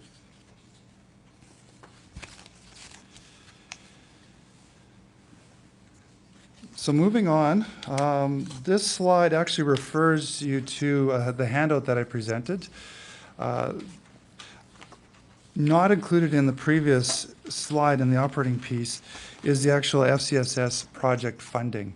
And instead of creating a slide that we could pull up on the screen, it was a whole lot easier and simpler to give it to you in a handout because there's a huge amount of information. You wouldn't be able to read the slide. Exactly. In August, the Community Development Committee actually had a special meeting where they looked at all the funding requests, and with administration's help, have brought forward what is recommended on the first page of this sheet as the recommended funding model to council for the FCSS area. The second page that you have, it shows the groups that actually came forward that the CDC did not recommend, as well as those that do not qualify for FCSS funding dollars. All said in total, the FCSS dollars, of course, represents an 80-20 split, 80 provincial, 20 municipal, as a minimum contribution. Even though we've projected decreases in the funding over a period of time to meet the 1.5%, 3%, and 4.5% decreases, we certainly are still contributing at a much higher level than the 20% level. If you do the math, it's about 35% in 2012 and then slightly decreases from there. So we certainly are contributing at a higher level than what is minimum requirement. And that's actually fairly consistent with other mid-sized cities. Okay, I see a couple questions. Councillor O'Toole? Thank you very much, Mayor Given. Gary, just on the children and youth under the John Howard Society, I understand that there was a mistake or miscommunication in the actual numbers that they were applying for. Has that been corrected in this statement? Mr. Mayor, you can see the John Howard Society is actually in the spreadsheet twice. They have 2 program areas, and this is the actual recommendation from CDC. That is why the first line item is starred. And I understand that John Howard Society was going to be coming in and doing a presentation tomorrow as part of the community group presentations. Okay, thank you very much. Councillor Rice? Gary, I guess I have some concern in that the costs are, like, the allocations are decreasing annually. And I guess I'm wondering about a philosophy of adding new, build up program expectations. Once you build up those programming expectations, I seriously doubt that they'll be able to continue them with a decrease in funding. Was there any discussion in terms of changing philosophy, I think in the past what we've done is increase the COLA increase. And this year you went the opposite way, added new programs, but reduced these annually. Did they talk at all about why they were making that shift in thinking? Mr. Rock? Mr. Mayor, certainly administration was trying to be fiscally responsible and trying to meet the requirements of trying to keep our costs appropriate. And the second piece is that this was already looked at by the Community Development Committee, and this is their recommendation. Certainly if council wants to change any of the funding models, that is certainly an option. Okay. Just to speak to that a little bit further, Councillor Rice, at the top, very top of the sheet that Gary handed out, it shows in 2012 there's a 1.5% reduction in the city's contribution. 2013 it adds up to 3%. In 2014 that's that 4.5, which the rest of the organization did. So essentially the philosophy was that over the term the city would reduce its over contribution to the program. But I think your point about whether we do that at all or whether we choose to not fund new programs versus reducing the funding for all the programs on a basis, that was the struggle of the committee. Okay, thank you. Okay, any further questions on the FCSS projects?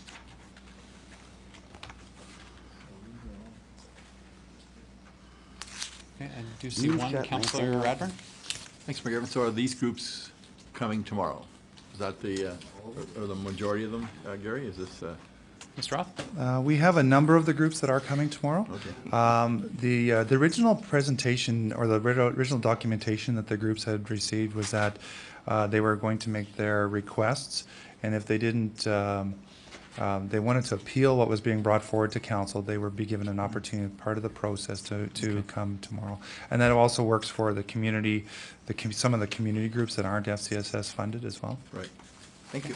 Okay, so essentially those who were unhappy with what they were told by administration they'd be getting, know that they have an opportunity to come forward and appeal to council on that. So I'm sure we'll hear from some of those groups. Okay, Gary, Culture and Heritage? Moving on to the Culture and Heritage area. I'm trying to find a page number for you. It would be page 152.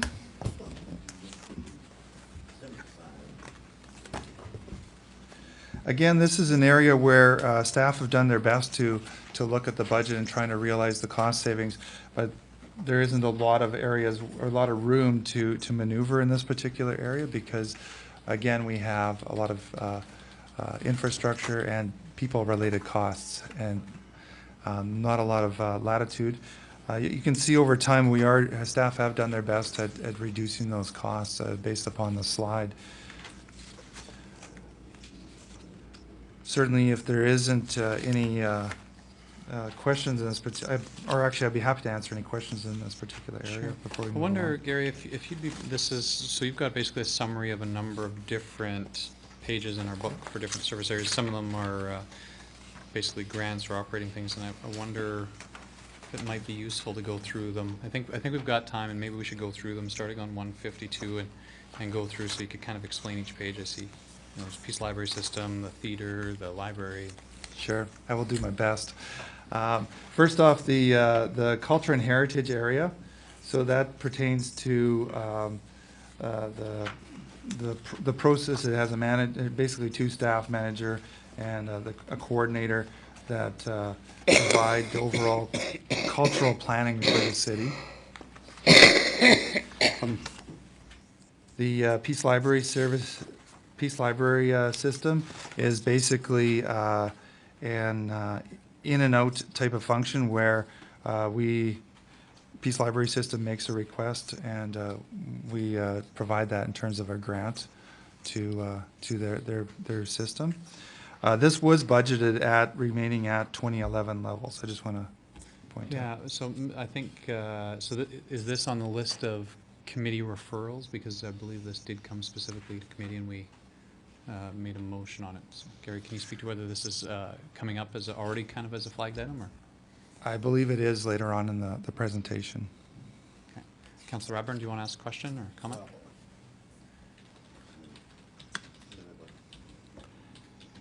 Not a question, I guess it's a comment.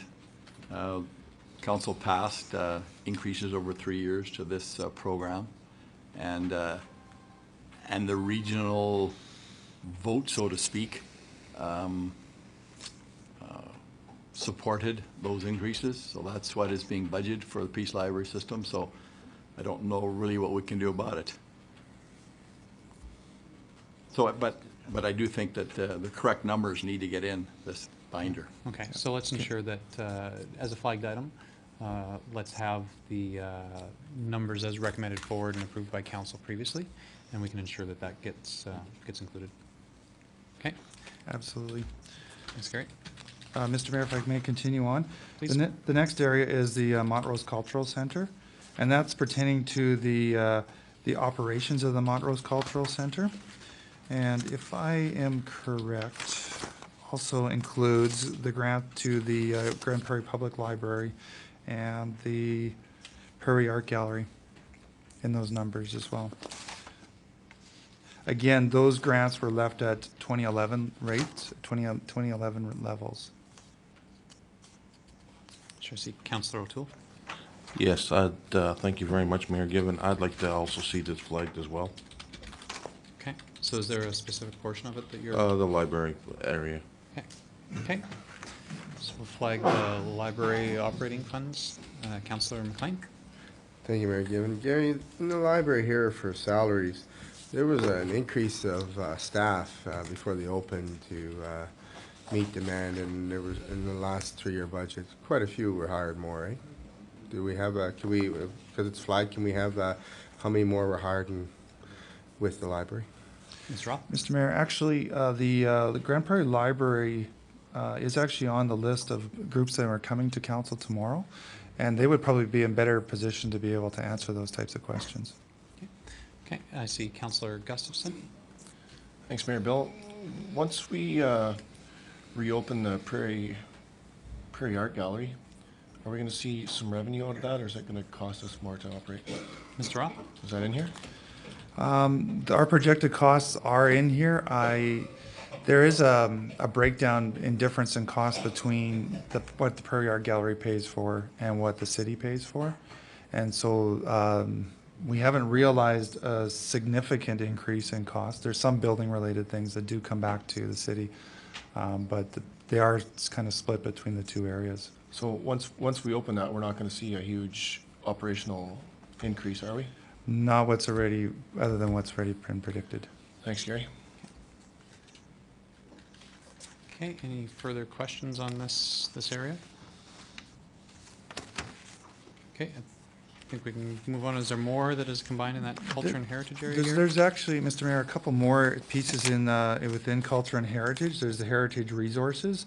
So that's the operations of the Pioneer Village and the Forbes Homestead. We also have the Grand Prairie Live Theater, which is, again, there is a very minor amount of goods and services, but primarily a grant that's included in that to the Grand Prairie Live Theater Group. Again, that was left at 2011 levels, and again, they're coming to talk to us tomorrow afternoon. Okay. And the last one is the Center for Creative Arts. And again, it's very, very similar in the sense that its biggest part of it does represent a grant in that particular area. Councillor Gustafson?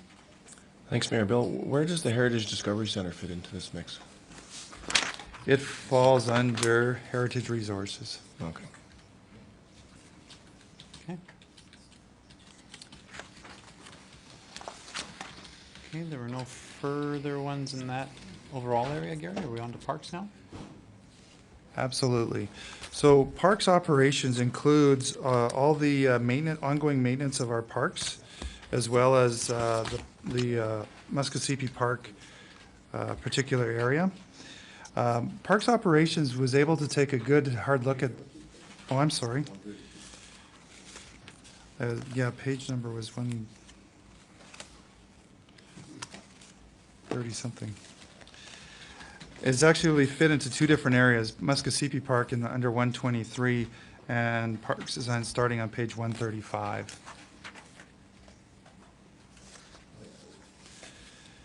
Muskosipi Park does fall under the parks overall management, and that's why we've included it together in terms of being able to talk about it.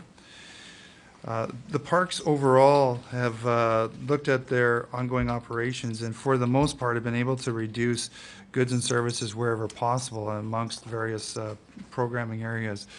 They believe they're able to do that and still maintain the existing service levels. They've also been able to reduce their professional services that were budgeted for by a significant amount. They do have some challenges in terms of how utilities, for example, at the pavilion are calculated in terms of how some of the costing around some of the equipment that they use is calculated. So there's only so much savings they can realize. Unless you have any questions on that one, the kind of overall on the slide shows where we're at in terms of those particular budgets. Sure, I see one question, Councillor McLean. It's on the reserve for the cemetery. How much is in that reserve and how much does the city put in every year? I just don't really got it all here, and it looks really good for cemetery, but how much is in reserve and how much we put in every year in the cemetery? Okay, so that's Mr. Anderson, maybe if you have that in our reserves list.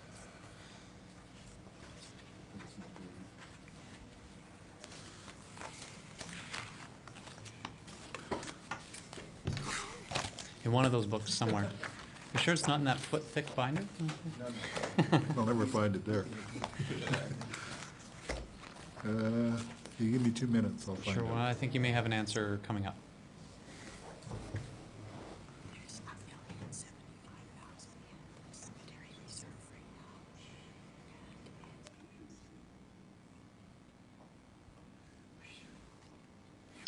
Just while administration is discussing that, I think we'll finish up with the community services area and then we'll break for lunch because that'll be a transition in between the different departments. So, Mr. Anderson, do you have an answer for us?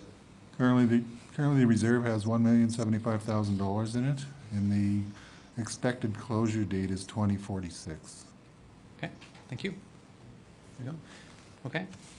I think that answers that one. And were there any further, was that everything, Gary, sorry, on parks, or was there a little bit more? Actually, that's all on parks, and that's actually our last area that we're going to talk about within the community services areas, unless there's any questions from council.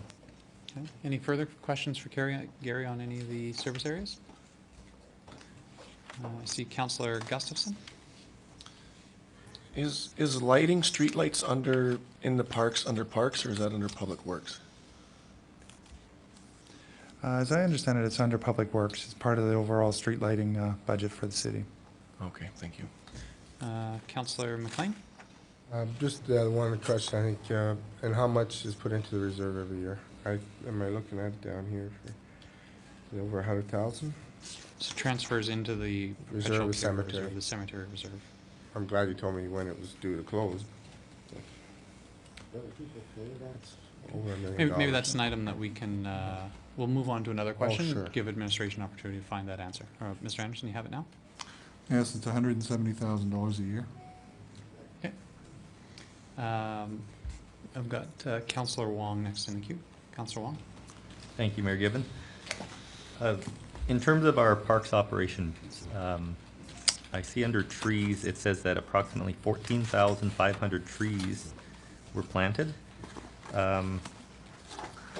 Where is the majority of that planting taking place? And would any of the trees that we plant on an annual basis be suitable for the Grand Prairie Regional College and their request of the city? Mr. Roth? Mr. Mayor, the 14,500 trees represents our overall inventory, so to speak, our infrastructure.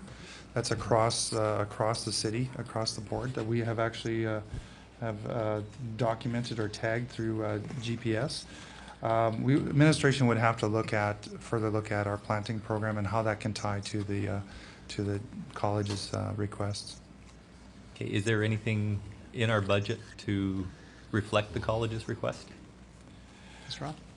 Our administration has put together a budget where we do annual tree planting every year, and we haven't specified exactly where those trees go. We certainly are budgeting towards an allotment of trees that can be planted throughout the city, and it's based upon priorities. Some of the priorities that do arise is trees that are damaged or knocked down and very suitable for replacement as well. So that gets factored into that, and then looking at any new locations.